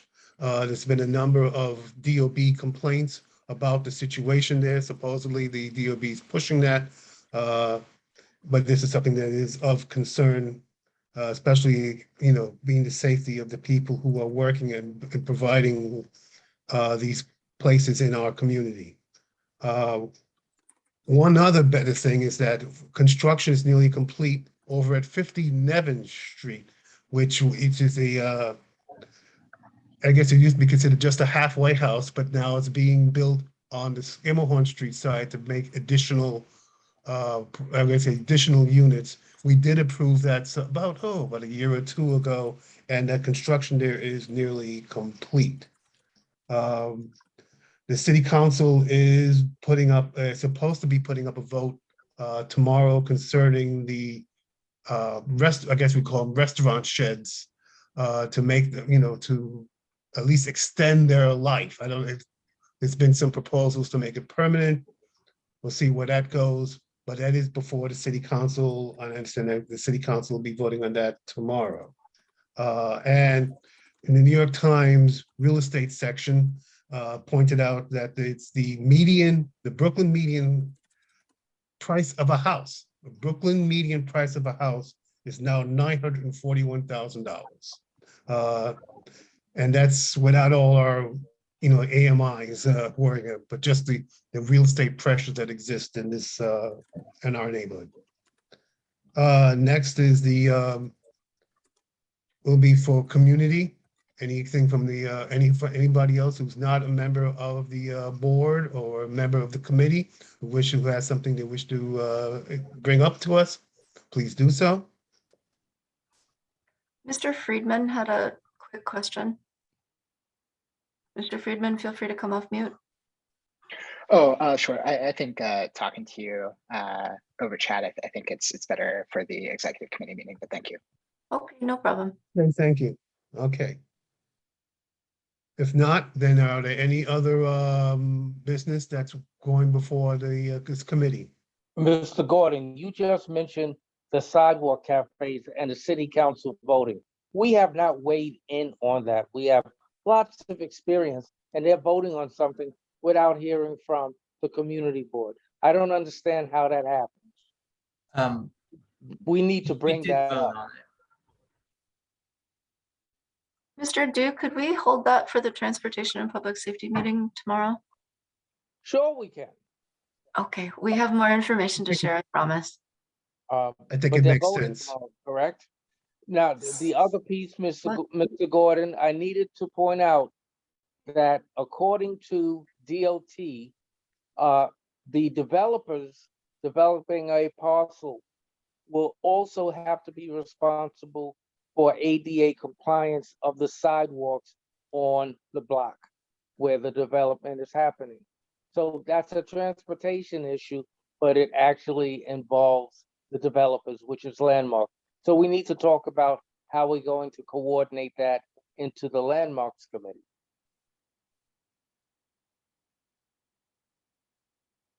That's something we can do at a future time. But I think Ms. Taya Mueller's suggestion that bring it up before the Transportation Committee is a good idea. At least maybe it'll get the board on record of this. We should also discuss it at the executive committee. Yes.